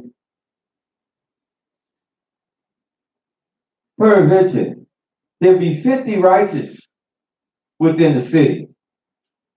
Will you destroy and not spare the place for the 50 righteous that are therein? This is what our brothers and sisters in Christianity, this is a good chapter to read. Because they don't think Yahweh is merciful enough. They don't think Yahweh had mercy and loving kindness. And then they think that Yahweh will destroy a righteous person for the wicked. Well, this is what they need to read so we can understand the way he worked. Because what is his answer? That be far from thee. Abraham knew how Yahweh was. He knew he don't destroy the righteous for the wicked. Matter of fact, he told him, that's far from you to do something like that. To slay the righteous with the wicked, even to slay the righteous with the wicked. Because those two different things. To slay a righteous person for the wicked and to slay a righteous person with the wicked. He said, you won't even slay a righteous person with the wicked. So I know you won't slay a righteous man for the wicked. Because as long as there be somebody righteous there, them wicked people gonna have a chance.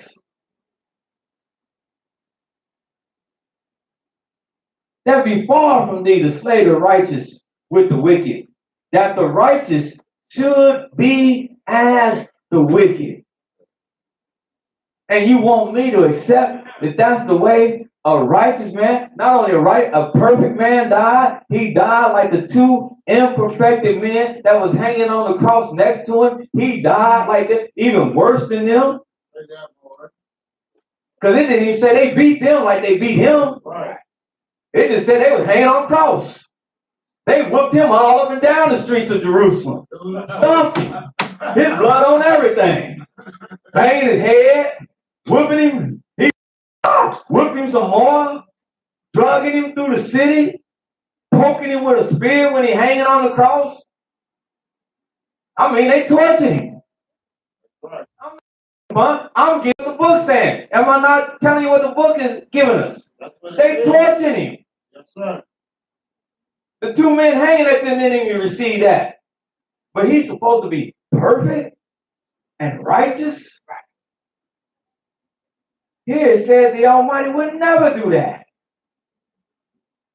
He would have never did that. If anything, every last brick in Jerusalem would have came down upon the head of all the wicked. And he would have walked right up out of there. So we can have the testimony and say, oh, look, Christ was truly the Son of Yah. Because he brought every last brick down on the head of all the wicked. And he walked right out of Jerusalem triumphant. But that ain't what happened. Don't get mad at me. That's right. Let this sink in. Read that 25th verse again. And let this sink in. That be what? Far. What does far mean? Way away. That be far from you to do after this manner. To work like this, to act like this, to carry this out. That be far from you. To slay the righteous with the wicked. That the righteous should be as the wicked. If you walk by them three crosses, you wouldn't have known who was Christ and who was the two thieves. You would have been looking. Which one is it?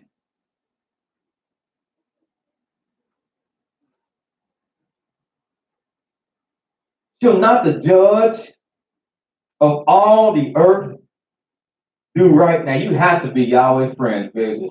Have a conversation like this with him. You have to be special now. Huh? Because I know I ain't standing there trying to tell him, what ain't you going to do right? Zap. She was scared when she laughed. Huh? But here he's talking to him. He said, won't the judge of all the earth do right?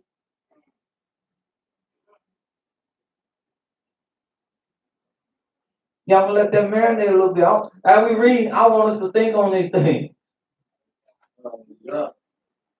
And y'all said, he didn't get mad and say, what you question me? He went on to address him. He said, if I find in Sodom 50 righteous within the city, I will spare all the place for their sakes. You're absolutely right. That's how I work. As long as there be righteous in the midst, righteousness in the midst, the whole place is safe. People want to turn their nose up at Israel, who trying to be right with Yah. You better be glad if they true Israel, walking in the fear of Yah. You better hope they come to some of your events. Here you are trying to talk about we ain't gonna invite them. You better. You better. You better. Why you want to turn your nose up? I don't have nothing to do with them. You better hope somebody know Yah. Really know Yah. Walk into your midst so you can be safe. That might be the thing to keep bullets from flying at your event. That might be the thing to keep people from going at each other in your event. That might be your safeguard. That they saw, that the wicked saw the righteous walk in your house and they say, I didn't know he knew him. We ain't gonna mess with them no more. I didn't know they were friends. What did the old saying say? It ain't always what you know, sometimes it's who you know. And even if you don't know them, if I just walk in there, if the person is walking in and they think you know them, we ain't gonna mess. I ain't know you do tight with them. You know Israel? Yeah. That's my man. You got all hands.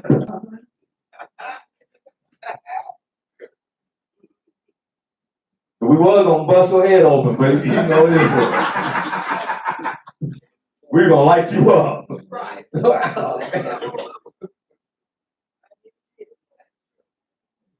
Better hope the righteous is in your midst. All of us. That's why I said, mark the perfect man. We want to walk around. They think he's mark if he is, man, I want him to be in my midst.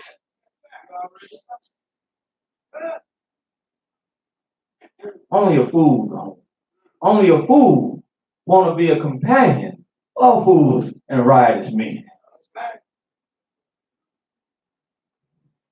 Christ said, if I find in Sodom 50 righteous within the city, then I will spare all the place, north, south, east, west, I'll spare it all. Bathrooms, upstairs, basement, garage, driveway, whole place off limits. Then Abraham answered and said, behold, now I have taken upon me to speak unto Yahweh. He said, now he even knew it, now he's going to put himself back in his place. He said, behold now, I ain't trying to be fancy and smart with you. I know who I am. I know I've taken it upon myself. I've taken my life in my own hands to have this conversation with you and to speak with you. Because I'm just but dust and ashes. And that's why we say when we lay life to rest, dust to dust, ash to ash, because that's what Father Abraham said. We become like it, not because we got burnt, but we become brittle, like ash. He said, I'm just dust and ash. But peradventure, there lack 5 of the 50. We're down to 45. Would thou destroy the city for the lack of 5? And Yah said unto him, if I find there 45, I will not destroy it. And he said unto him, yet again, peradventure, there be 40 found there. And he said, Yah said unto him, I will not do it for 40's sake. And Abraham said unto him, oh, don't let Yah be angry. And I will speak. But let this be a lesson. We can talk to Yah. And this is how we talk to him when we talk to him. With humility and meekness. But we can talk to him. We can ask him about. He said you can ask him about things. And he'll give you the answer. But let it be in humility and meekness. And when you seek the answer, let him give you the answer he will give. But you can't go to him, let me add in. No. He said, don't be angry. I will speak. Peradventure there should be 30 found in it. And Yah said, I will do it.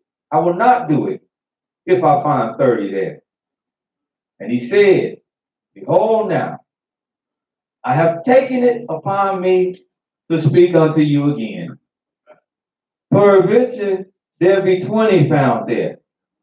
And he said, I will not destroy it for 20's sake. And he said, oh, let not Yah be angry. I will speak yet but this once more. This is the last question.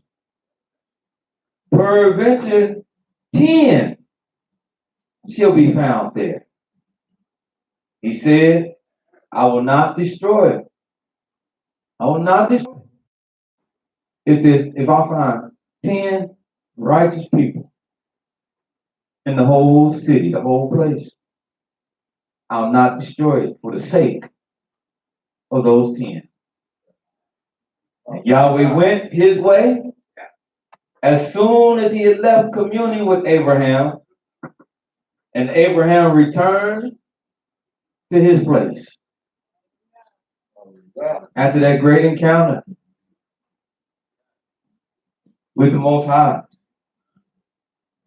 And the Almighty, so he set him up to put his heart at ease. But I have to show you what the Almighty did do. Genesis 19.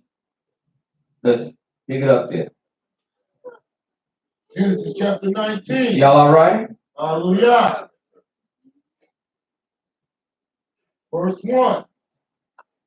And there came 2 angels to Sodom at evening, and Lot sat in the gate of Sodom. Now Lot was a righteous man. Yeah.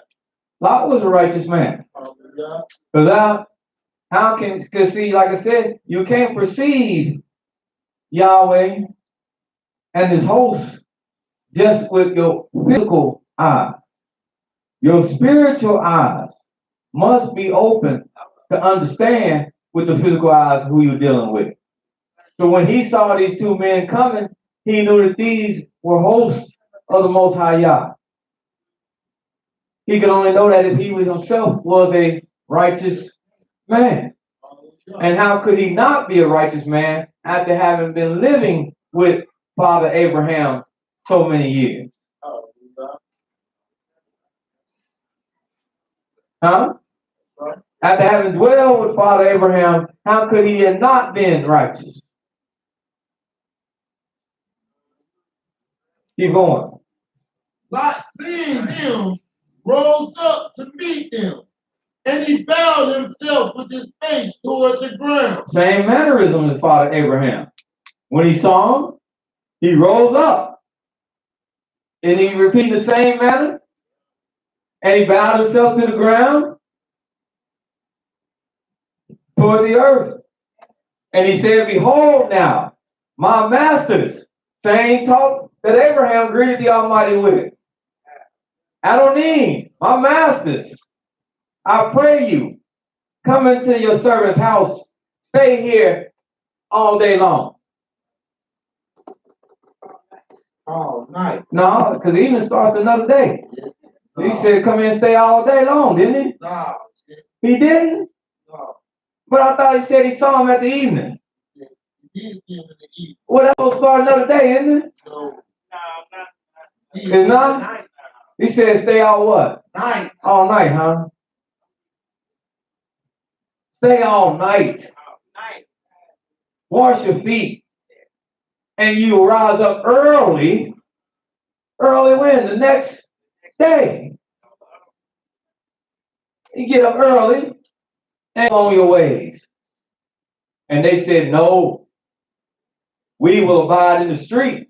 Now, that's Lot. So maybe we can crack it up that Lot don't know the difference between day and night.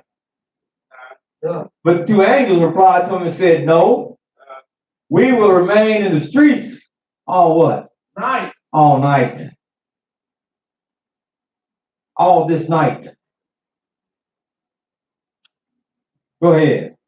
And he pressed upon them greatly, Mm-hmm. and they turned in unto him and entered into his house. Because Lot knew, he said, don't nothing good happen tonight. Huh? My mama told me you need to be in this house before it get dark. She still, I'm almost 50 years old, and she still called the house. Y'all in the house? You won't be hanging out late at night. She was looking at me. You came in real late last night. What is you doing? What is this? Is this a base or something? You looking out the window? What's going on? You should be in the bed. But see, because ain't nothing out there at night. And that's why he pressed on him. He said, ain't nothing out here in these streets. I live in this city. I know it. You right now wanting a good time. No, ain't no good times out here at night. Come on in. I can show you a good time. Come in and enjoy the hospitality a lot. God. And my family. So he pressed on them. And he made them a feast. Uh-huh. And did bake Yeah. unleavened bread. They- And they did eat. They ate. So that's part of having a good time for Israel Hallelujah. and in the world. That's what people want to do. They want to eat. Now you say, well, that's how they, but people, that's part of having a good time, eating. Huh? Hallelujah. You gonna come to my party? Well, the first thing, especially, you gonna come to my party, what the first thing say? Gonna be some food. You promised them some food, Jack.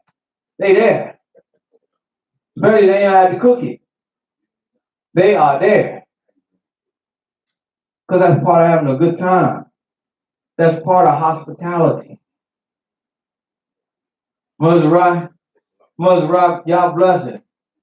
I didn't even see at a birthday party. I walked in, they was getting down. And the food did look good. I didn't partake. The food did look good. They was getting down, Jack. They was doing their thing. And it did look good. Then they got to cutting the rug and everything. But they was having a good time. But that's how it goes. So he brought them in, they made a feast, and they did have unleavened bread, and they did eat. But before they lay down, Now they was getting ready to lay down, rest themselves. But before they could lay down, the men of the city, oh boy. even the men of Sodom, Oh my gracious. compassed the house round, Y'all know what happened? both old and young, Old and young. all the people from every quarter. And I'm gonna say it, old and young freaks. Old and young, freakish men of the city. Yeah, I'm gonna put it out because that gotta talk in the term we understand today. The freaks come out at night. Old and young freaks.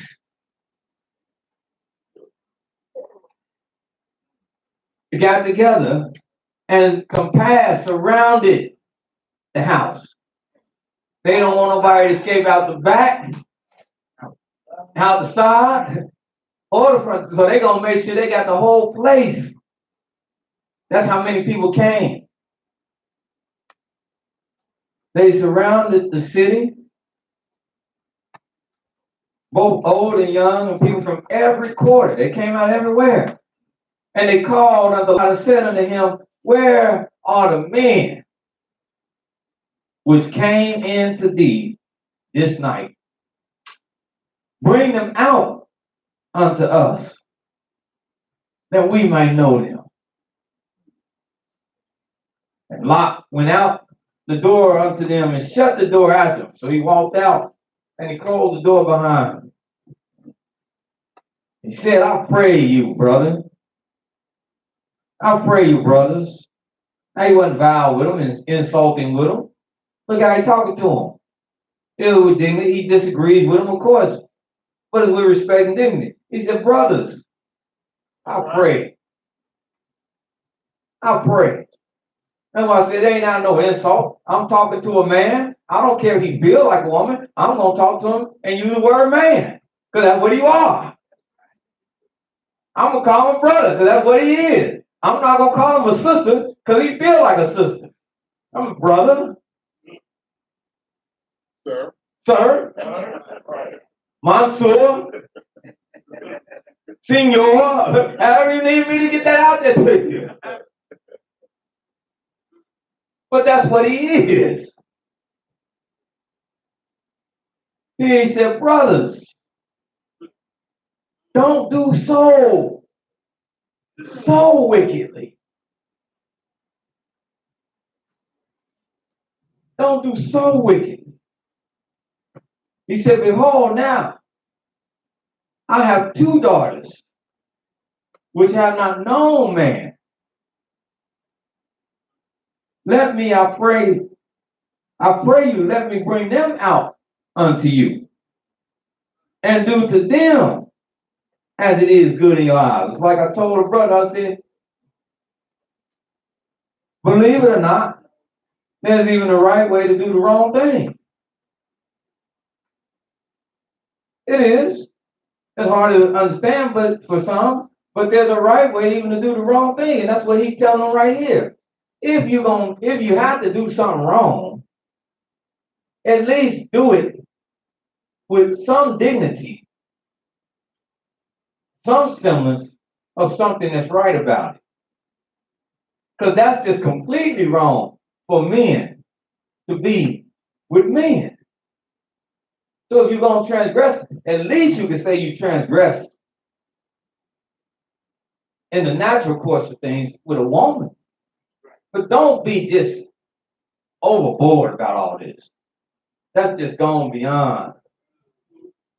Gone beyond. And for a lot of things today, we just gone beyond. We just overboard. It's bad enough we doing wrong, but we just take it we take evilness and wickedness and doing wrong, we take it to another level, another height.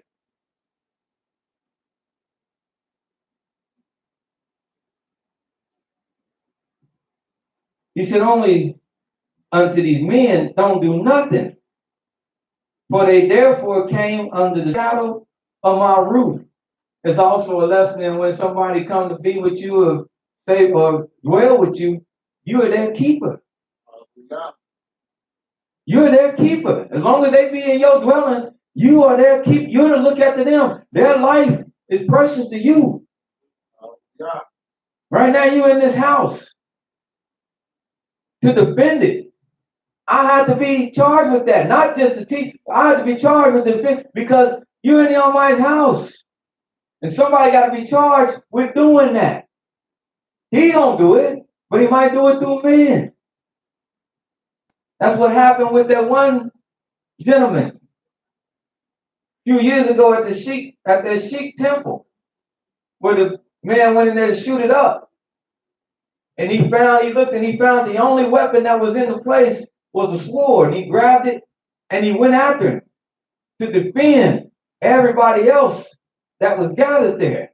Because his outlook was, I'm here not only as a spiritual guy and to teach these people, I'm here to defend these people as a person that's charged with this house and being over it. If somebody come to my house, I'm there to safeguard them. That's what he was telling them. These men are here, and they are here, and they're here under my protection like everybody else that live with me. So I'm not going to let you have your way with them. You're going to have to fight.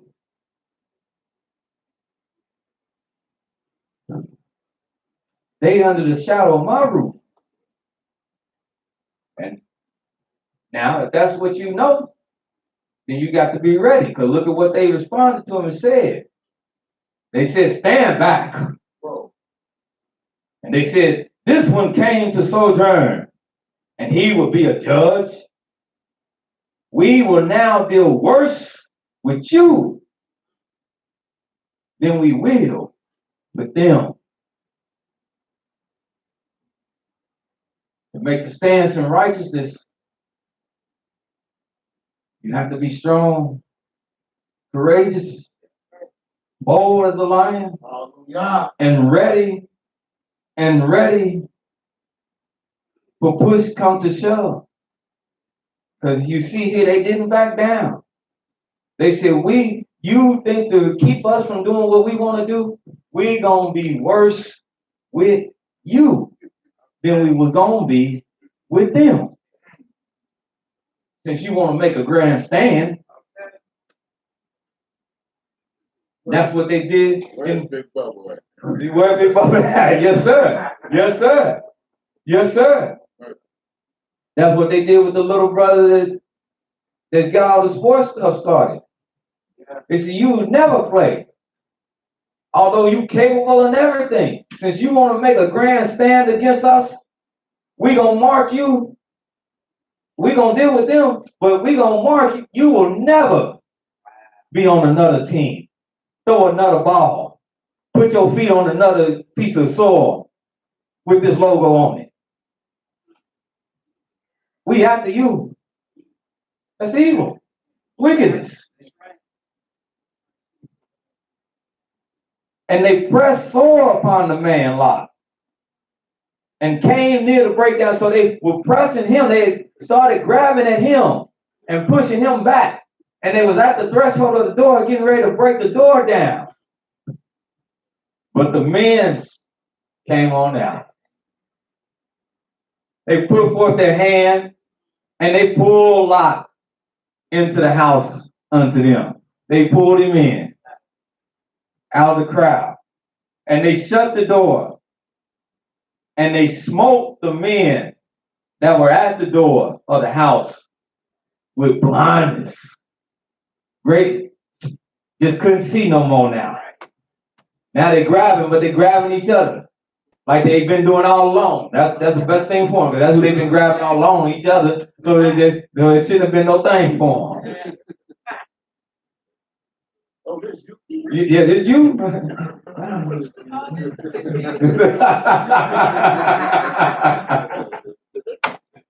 Yes, sir. Both small and great, so that they wearied themselves to even find the door. Nobody could find the door.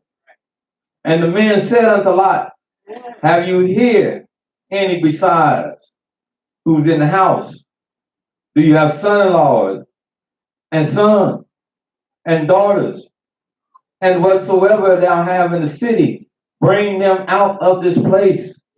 For it is confirmed, the report that the Almighty heard about, that grievous report that he spoke to Abraham about, it has been confirmed. This place ain't no good at all. And destruction is decreed for the city. But look at what he told him now. He told him, if you have anything that you value in the city, bring it out. What does that say to us today? Well, if we have anybody and anything that we value in our lives today, we got to bring them out. I'm not talking about physically bring them out. We got to bring them out spiritually. We got to tell them about the Most High. If we value them, we got to bring them out of the evil and wickedness that preeminates in this land. We got to bring them out. You give me, sister? You know, that's good. I'm glad. Do you give me? We have to bring them out. If they mean anything to us. Now they ain't going to want to hear it, but we got to tell them. Because you can see, they didn't want to hear Lot. But they said, destruction. We will destroy this place, because the cry of them is waxing great before the face of Yahweh. And Yahweh has sent us to destroy it. And Lot went out and spake unto his son-in-law, or his sons-in-law, which married his daughters. See, he had sons-in-law. He had men that had married his daughter. And said, get up, you out of this place, for Yah will destroy this city. But he seemed as one that mocked unto his son-in-law. They didn't want to hear it. And when the morning arose, then the angels hastened Lot, saying, arise, take your wife and your 2 daughters, which are here, lest thou be consumed in the punishment of the city. And while he lingered, because that's what we do, ain't it? Huh? That's what we do, isn't it? Come on now. Now, don't duck your head now. Talk to me now. That's what we do. Raise your hand. I got it up. Raise your hand. We linger. In other words, the name of that is called procrastination. Slothful. Huh? And Lot said, and so I don't fall far from, didn't start with us. Lot was lingering. He pedal pushing. Let me see, I got a little time. Yeah, he's on CP time. Huh? But it said while he lingered, see, he didn't understand time and place. But while he lingered, the men laid hold upon his hand. They went and grabbed him. And upon the hand of his wife, and upon the hand of his two daughters. In other words, they grabbed the whole family and said, come on. And why? Why? Why would they go and grab them and forcefully start pulling them out the city? They said, because y'all were merciful. Did y'all catch that? Did y'all catch that? See, sometimes we linger. We procrastinate, and then Yahweh got to do something to kick us in gear. Because he's merciful. Because if he don't kick us in gear, kickstart us, we'll be to let it pass right on by. So sometimes he got to give us that because he's merciful. Yahweh being merciful unto him. And they brought them forth and set him without the city. Because he wasn't really trying to leave himself. He wasn't too much of a hurry to go himself. So they brought him out and put him outside the city. And it came to pass when they brought him forth abroad that Lot said, escape for that. They said, escape for your life. Excuse me, the angels. Escape for your life. Do not look behind. Neither stay you in the plain.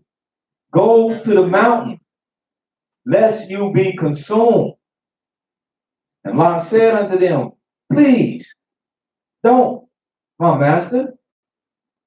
Behold now, thy servant hath found grace in your sight, and you have magnified your mercy, which thou hast showed unto me in saving my life. But I cannot escape to the mountain, lest some evil overtake me, and I die there. But evil about to overtake the city right here. And I'm telling you, you're going to die right here. So why you don't go to the mountain? I told you go there so you can get away. You talk about evil going to get you there. But I told you, if you stay here, you're going to be taken up in the evil that's here. He said, behold now, the city is near to flee to. And it is a little one. Oh, let me escape there, and my soul shall live. And he said unto him, see, I have said thee concerning this thing also, that I will not overthrow this city which thou hast spoken of. I want to see if anybody can catch what's going on right here. Hurry, escape there, for I cannot do anything till you come thither. Therefore the name of the city was called Zoar. The sun was risen upon the earth when Lot entered into Zoar. Then Yahweh rained upon Sodom and Gomorrah brimstone, fire from Yahweh out of heaven. And he overthrew those cities and all the plain and all the inhabitants of the cities and that which grew upon the ground. But his wife looked back from behind him, and she became a pillar of salt. So Abraham got up early in the morning to the place where he stood before Yah. And he looked toward Sodom and Gomorrah and toward all the land of the plain, and beheld, and lo, the smoke of the country went up as the smoke of a furnace. And it came to pass when Elohim destroyed the cities of the plain, that Elohim remembered Abraham, and sent Lot out of the midst of the overthrow, which he overthrew the city, which Lot dwelt. And Lot went up out of Zoar, and dwelt in the mountain, and his two daughters with him, for he feared to dwell in Zoar. And he dwelt in the cave, he and his two daughters. Now I'm going to stop right there. Did anybody catch anything from verse 19 down to verse 30?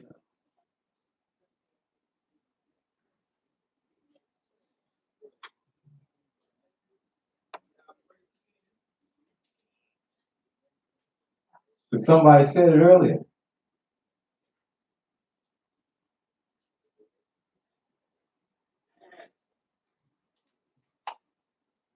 We should agree with Yahweh and not Yahweh have to agree with us. And Yah is something in how he worked. Here he let Lot do what he wanted to do. He let Lot be given to his own counsel. He said, man, I want to go to the city. I don't want to go to the mountain. I'll be slayed in the mountain. But when he rained down all that fire and brimstone around them surrounding cities, where did Lot want to go? Now where he want to go? He want to listen to Yah, and he want to go where? To the mountain, where y'all might told him to go in the first place. Lesson is we have to learn to listen to Yah. Because he won't forsake us, but he might let us do what we want to do since we think best. But eventually, we going to do what he tell us to do anyway. We're not going to circumvent what he know is best. When he got done working, the man said, let me get to the mountain top. Where he told me in the first place. Huh? That's what I use. That's the wisdom I use with them. I said, okay, I'm not getting all this whooping and all this kind of stuff. I'm going to let you go ahead since you think you know better. Sometimes that's what I do with them. Since you think you know best, that's what I'm going to let you do. Because what happens? They come right back around. Daddy? Huh? You think, what you think? Do I think you should do what I told you to do in the first place? Yeah. Yeah. That's exactly what I think.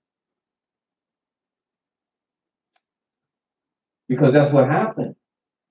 Once the Almighty, and that's why the Almighty told him that, because he knew once he rained all that down, he knew he wanted him completely removed. And he knew the best place for him to be. The Almighty always knows best for us. He knows the best place for you to be. He knows the best place for me to be. That's right. We need to start wrestling against it. That's right. He said, I want you to go here. That's where I want you to go. And stay there till I tell you otherwise.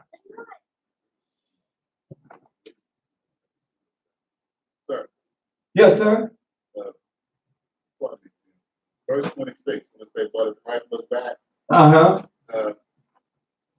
your thoughts on that? Good. But the wife looked back and she became a pillar of salt. That pillar of salt, and this is not just for women, even though it said it was the wife. This speaks to when you, in looking back, sometimes when there's greater things for you to have, when you release from things, from your past, when you release from it, you can't look back. That's what keeps you where you at. Just like she became a pillar of salt, she would not move again. As a pillar of salt, when she looked back, she was here. She couldn't go nowhere. When you're looking back, you cannot go forward in the fullness thereof. That's why the Almighty said, even among the righteous, he said in Ezekiel, that's his message. He said, when the wicked man give up all his wickedness and does that which is lawful and right, then I want him to know I'll forgive him, and I want him to move forward in righteousness. And I don't want nobody to mention anything about what he used to do, because I don't want him to look back, because I want him to keep going forward. But when he started looking back, he might inevitably turn back. That's like when the righteous man, when he looked back, When he looked back, he's going to go. He's going to go back. So it speaks to quite a few things. Not to look back. And to be ready to give up some things. When the Almighty called us. Not to look back. Oh, I remember how I used to look back. How I used to live. How I used to this. Well, the Almighty calling us, and he got better things. Like I said, I don't have everything I know, but I know I ain't supposed to be living like this today. I ain't supposed to be struggling like this today, but I can't look back and say 10 years ago, I was doing so much better than I am today. Because 10 years ago, if I had that mindset, I'm going to go back to 10 years ago. And I was much worse 10 years ago, morally and spiritually, than I am today. I know there's something great out there, but the only way for me to get there is to keep going forward. Even if I got to crawl, I got to keep going forward. I cannot look back. Israel is looking back, and I'm seeing a lot of them get stuck. They that pillar of salt. And they can't go forward. Great, but I understand as well, there's some things he must do for me and to me for me to get there. And I must let him work. You don't do that in reverse. The only thing that goes somewhere in reverse is a car. And they don't do that. All your imperfections. That message is not only you, that's to anybody that's listening. Don't look back. Learn how to start healing yourself. How to start relieving yourself. How to start yourself. And go forward. There's a reason why y'all might say, come and taste. He didn't say go back. He said, come to me. There's a reason why he called you to come. But she couldn't let certain things go. She couldn't let that old life go. Well, you can't serve, that's the truth. You can't serve two masters. Right. That's why we all confused. We got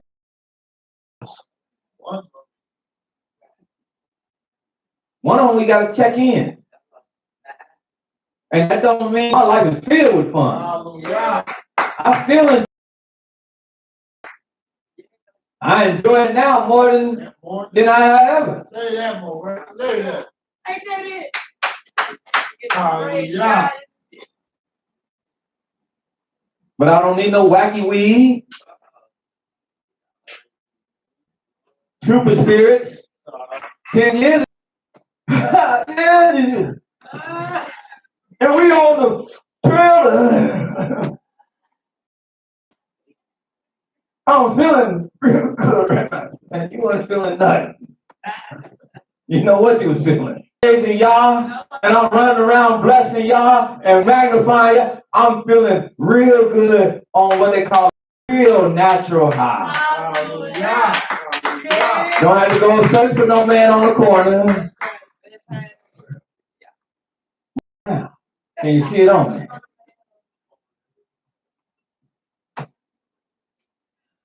The more things the Almighty freed me of that was part of that old Aaron, the more I feel lightened. I feel accepted in Yah.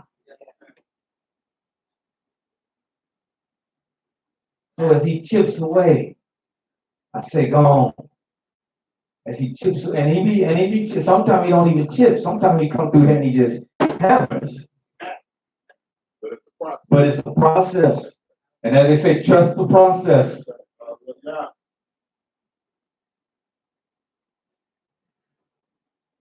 This mountain where he originally was told to go, he and his two daughters, the firstborn said unto the younger, our father is old. There's not a man in the earth to come in unto us after the manner. For the manner of all the earth is a man and a woman left. Because all the great destruction, and there ain't no way nobody alive survive that. And see, that's how you got to start looking. You got to start looking at things, everything. You only watch TV through the eyes of your own mind, but that's what the movie was talking about. Because they had been through so much destruction, this mist that came over the town, and it was nothing but death and destruction. And so towards the end, they trying to outrun it, and the car just stops on them. And it's 5 people, 5, 6 people. It's over. And so the guy he in the car and you hear pop, pop, pop, pop. He done shot everybody in the car, but there's not enough bullets to go around, so he can't shoot himself. And so he hear a loud, and he gets out, and he hears a loud noise, and he thinks that that's what's coming to get him. But when he gets out, and he turns around, the noise he heard wasn't the noise of evil. The noise he heard was the noise because the city had been delivered. And the evil, everything that he did in that car, the lives that he took, because of hopelessness. This is why the Almighty speaks to his people and speaks to his righteous and say, don't fear. That's why these things are written in Scripture. Don't fear. Hope in Yah. Trust in Yah. This is written because he never wants us to get in that mode where we become hopeless and full of despair, no matter what we see. Because then you'll be driven to do some things that may not be ought be done. You'll make rash decisions. And because of the destruction that you remember that, don't you, son? Huh? And all he could do when faced with it, because he saw people that he thought had even perished, they started driving through the road. And all he could do was let out, at the end, when we went off, he just let out a loud scream. I mean, it drove him crazy. Here, these daughters think that the destruction was so great, ain't no way nobody else can survive. So they come up with what's right in their own eyes. And that's what happens when we get like that and not trust in Yah and get that despair and let all them things set in. Let us make our father drink wine, and we will what? Lie with him, that we may preserve seed of our father. And they made their father to drink wine that night. And the firstborn went in and lay with her father. And he perceived not when she lay down, nor when she arose, because it got him high. See, these scriptures is full of knowledge, wisdom, and understanding. You dating, you don't go out and let the bubbly flow.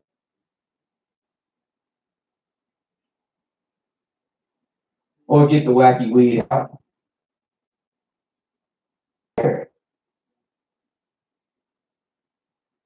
Y'all don't want me to speak to this, do you? Go ahead, Mo. Go ahead. No. But we got to do what y'all might want us to do, don't we? Yes, sir. Because that's why families in shambles. See, we got to find even, they sold Joe. Sit down.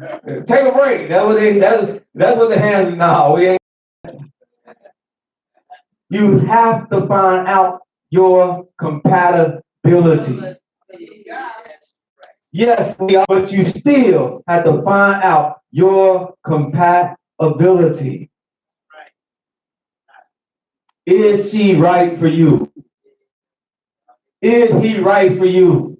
Is his temperament? Does she know? Does she know how to do some things around the house? Does he really have good work ethic? You have to still find these things out. And you're not going to find them out with Jack Daniels hanging out with y'all.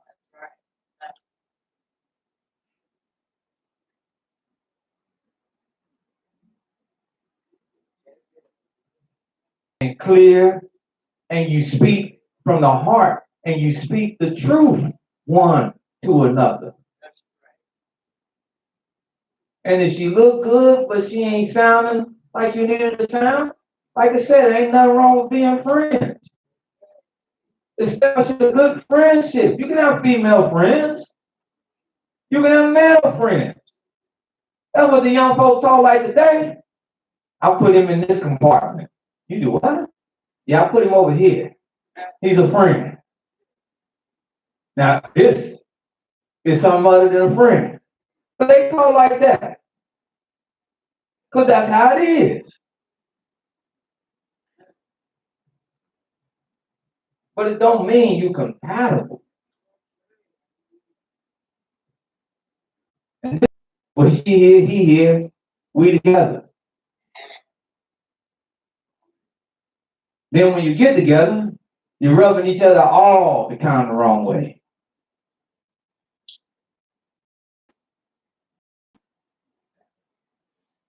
You got to know if somebody can put up with you. That's what you ask when you meet somebody. Can they put up with me? Because a lot of times you know they can see I'm not getting the cheers and the exaltation that I was getting earlier. I know, but I'm gonna speak this anyway. Yeah. Go ahead, Maurice. Because it said earlier, somebody said earlier, if somebody don't set the time right, Oh, it'll never get turned around. And if somebody they don't want to, I'll touch it. I got big britches. Yeah. Because the Almighty said, I hate putting away. Not only does he hate putting away, he hates couples living together because somebody don't want to go nowhere. That ain't no relationship. I'm here because I ain't got nowhere else to go. That ain't no relationship. That ain't no house built on y'all. You come in the house, man, it's a house of love. Ain't nobody saying nothing. Ooh, the presence in here. It's a love. She was saying when she went to Solomon, happy are these people that's around you.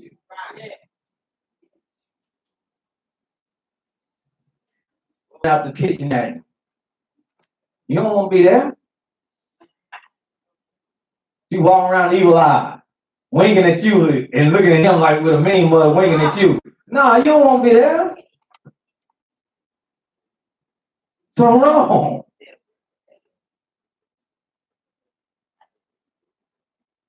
So you go out, it's not to go out and give nobody no Mickeys. So you can go home and take advantage of them. We ain't like the nation. That's how they party. At Miami University, UC. Stop, don't party like that. You want to go get some ice cream? That's a thing. He said, you want to go get some ice cream? Then he dropped me out, yeah. I ain't got much money anyway. I got enough to get 2 ice cream cones. We can live on that. Take a walk. Then what Jill Scott said, let's take a long walk around the park. Huh? Conversation. Revelation. Huh? See, even the young fellas now, they like, man, this is why I don't come in class anyway. I know. Of heartache. Hallelujah. But let's get back to this. They made their father to drink wine. And he perceived not when they lay down nor when they rose, because you won't. You get all high and out of your mind, you ain't perceiving when they, who is that? With her? Yes, you was. Yes, you was. Nobody boy don't know that now. This your baby. No, it ain't. Yes, it is. What night? You don't remember? No, let me see. I was stoned. 34. And it came to pass on the next day, tomorrow. See, because they have morals. Like what they're doing. Because you see, both of them didn't jump in with their father all in the same night. None of that menage a trois stuff. Huh? I got 2. Get that out of your mind. Even though they did wrong, they understood. Because they understood laws of the Almighty. One got him, and one, we got to take turns in this. Just like Jacob wife. It wasn't Jacob had a bunch of wives and they all in one little hut and they all lay in the bed the same night. Then the one wife come out and say, I pray you about some of your mandrakes. And she said, well, yeah, you can have it. She said, and I tell you what, he can be with you, but you better meet him before he get back to my hut. You better catch him best off. And that's what she did. So when he came out here, she said, come here, baby. You over here tonight. You over here tonight. I was going, nah, you over here tonight. We already worked it out. Ain't none of that. But can't you come over? No, we can't come over there. Where it didn't even look like, well, goodness, he made a mistake, but wow. That looked like a righteous mistake or something. I mean, wow, there was some degree where you could be pointed out.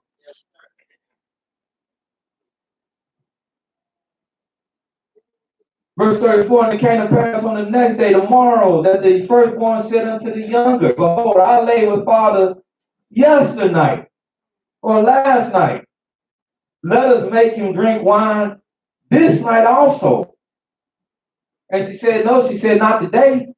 She said, let him, you could be considered what? What you say, brother? See, they know about this. The righteous know about this. To be clean. You can lay with him tonight. Thus they both of Lot's daughters were with child by their father. The firstborn bare a son and called his name Moab. He is the father of the Moabites unto this day. The younger, she also bare a son and called his name Ben-Ami. The same is the father of the children of Ammon unto this day. So he had two sons. One the Moabite nation, the other the Ammonite nation. Family. Yes, they the same Moabites and Ammonites that you're going to read about later in scripture that we used to have problems with. They the same people.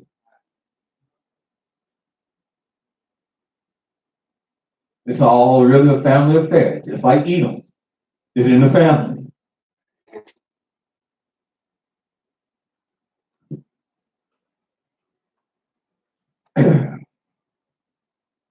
But in closing, the Almighty want us to go back where we started and bring it around. The Almighty want us to taste him and see that he is good. And he's already showed us what is good.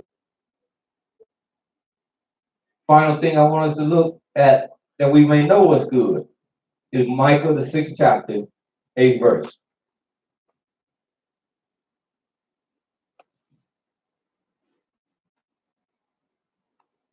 Because man needs to learn how to do good.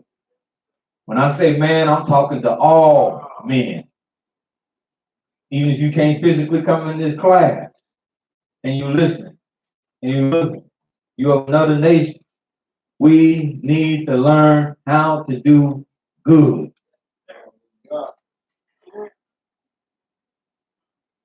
Israel definitely needs to learn else how to do good. Hallelujah. Micah 6 and 8. Yes, sir. Read. We have showed. Because it's not like we don't know it and we don't have it. He has showed us what is good. And what does Yahweh do? Justly. To love mercy. Love mercy. And to walk humbly with thy Elohim. And to walk humbly.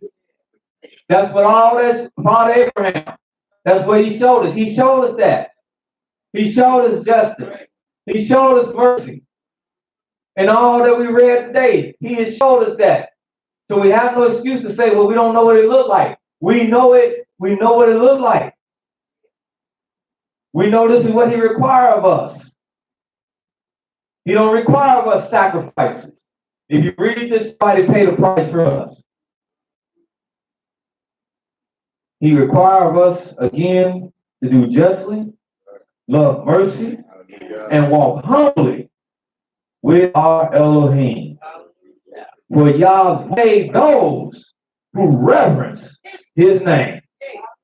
Hear the rod, and he who hath appointed it. Hallelujah. Hallelujah.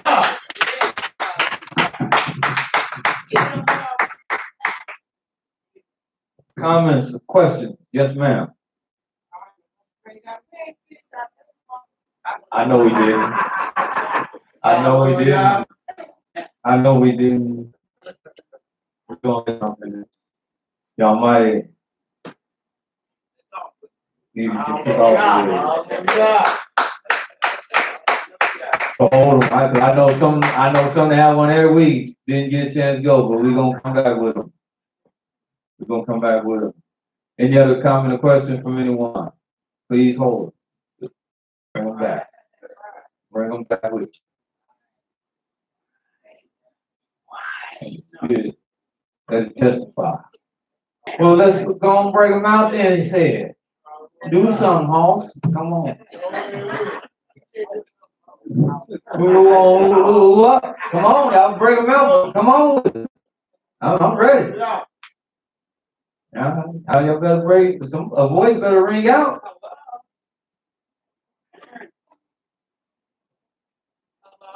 Hallelujah. Shabbat shalom. All praise and all glory unto Yahweh. I want to give thanks and praise to the Most High Yahweh for allowing me to rise up this day. Bless me to be able to hear this wonderful word. I'm excited. It's been a wonderful week. It's been a trying week as well. As some would say, it's been actually been hard on the yard. You know, it's challenging out here these days. But I just give thanks and praise the Most High Yahweh for just watching over my family, keeping us safe and out of harm's way. And I'm just thankful. And I'm just thankful to be here with you all, giving y'all praise, giving y'all glory. I'm extra excited too. We family online, we live, and I'm excited about that. Hallelujah. Family that want to come out and always talking about, well, where y'all at? We don't get to hear you. Well, I want to see you. I'm way out here. Well, hallelujah, we here now. And we're going to get heard, and we're going to make a lot of things happen just by praising Yah and giving him his glory. And walking firmly in Yah. Hallelujah. Hallelujah. Anybody else? Anybody else? Yes, ma'am. Shabbat shalom. Well, my little sister came here from David, and she had like basically my sister she had alcohol. So, but she's been trying to like get herself together. She felt like she got herself pushed up for everything she had work today, and she also found her job for her. And I usually just like talk to my mom like once or twice, like during the month or whatever, check in or whatever. But all this week, my mom's been calling me and everything, so we've been conversating on the phone stuff. I told y'all that she had a stroke like that for 3 years. So she's really doing good. She's up like walking, taking some steps and everything. She's doing really good in her therapy. And she's remembering my name now. I'm not away to somebody else. I know who she's talking to. Yes. And my nephew, he's walking now. And me and my husband, we've been on some better like terms about things and stuff. Like expressing our feelings about things that's been going on with us. And my boys now, they moved in yesterday to their first apartment. Hallelujah. Hallelujah. Hallelujah. Praise Yah. Hallelujah. Anyone else? I'd like to thank Yahweh. Yes, sir. For just waking me up. Hallelujah. It don't get no better than that. And of course, my week, I've been trying to walk with him. And it is true. If two walk together, except they be in agreement. So I do my best to be in agreement with what he says it shows me to do. And like you said earlier, it's a process. I can't say I've been doing this 25 years and I got it. Because I don't. Yes, sir. But I think it's a wonderful walk, like the brothers were saying, the sisters were saying. It's a wonderful walk. I wouldn't have it no other way. If I had a choice, I wouldn't go no other direction than forward like I'm going, walking with Yahweh. And I was telling your higher guy, I got a text Thursday. If I talk about Thursday.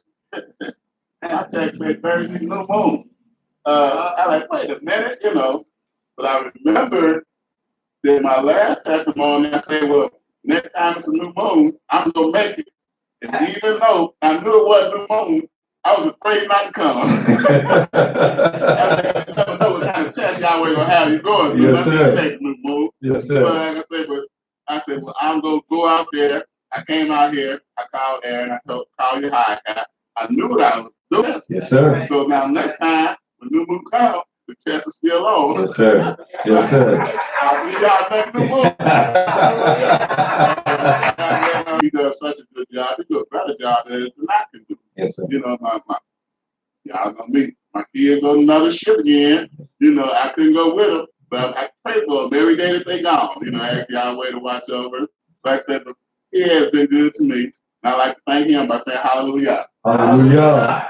Hallelujah. Yes, sir. That's the way it is. Everybody had their own life. Yeah. But as Father Job said, Yeah. but the Almighty will be with them. Anyone else? Any comments? Yesterday, everything went good. I had to fight strive for it. You know, I got my car and that's supposed to go. So I'm officially independent. I can go do what I need to do. Get everything done. I was able to get my dog with me. So that was a blessing. It wasn't like I was going to get that first. I was able to get him. I got praise God. Hallelujah. Anyone else? Small family. Talk back. First and foremost, I'd like to give honor and glory to the only one who really deserves it, the creator of all life, all things. That's Yahweh. If I say hallelujah. Hallelujah. Again, I'm thankful for Yahweh waking us up for another spot to give him honor, glory, and praise for the day that he set aside for us to deal with him and learn his laws together, trying to be a servant as we are trying to be servants, diligent servants. Thankful that he woke my family up, everyone here, still with a smile to serve, because we love to serve Yahweh. Yes, sir. But again, this is a trying week for everybody. I don't know if it's hard in the yard, as we say, but we made it through. Yahweh bless us with the life still in us and understanding that we have still speaking and have him in our lives. I'm just thankful for that. Hallelujah. Hallelujah. Hallelujah. Yes, I want to thank him. We are going out now. In his time. It was in his time that they used to. And so now he is seeing fit and the road was smooth. So we get to, as the brother said, we get to share the word of the Almighty from this little abode, humble abode in Cincinnati, Ohio, our little area, our little neck of the woods. Did you have a young brother? Did you say something? Did you want to say something? Yes. Okay. All right. All right. Yes, ma'am.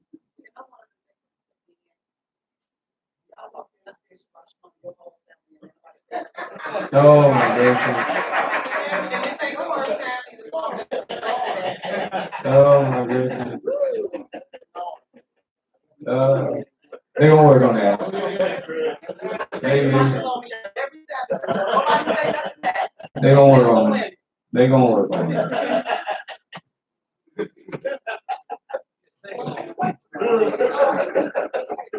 If there's no other comments, we're gonna get ready to take our break.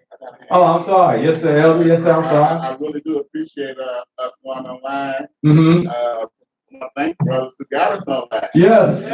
Give a round of applause. They handle all the technical stuff because it wasn't me. And yes. So it wasn't me. And yes, I want to thank all of them. Brother Gamaliel.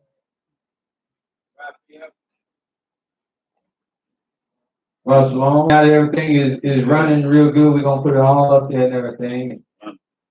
Access it. Well, let me put it like this. They know it. They gonna put everything up there. Brother God, Yeah. faithful in your Almighty's house, your brother's on. And as I said, he blessed me. And my son, Nassim, Yeah. dedicated himself to making it happen. Hallelujah.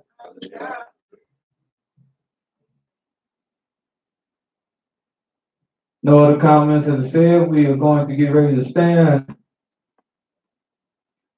take our break. Hallelujah. And I'll be remiss when I'm giving out my son Gabe. I want to recognize him because every week he comes up and he brings us back from break with a reading of the scriptures. It's good to see good players, so she's gonna be bringing something here shortly. Yes, my songs. Yeah. Oh, praise Yahweh. Please, youngster. Hallelujah. Hallelujah. Elder Devon. Quick question. Yes, sir. What you'll get for Dave? Dave. Yes, sir. Right now, he just being He David. just been- And that. Hallelujah.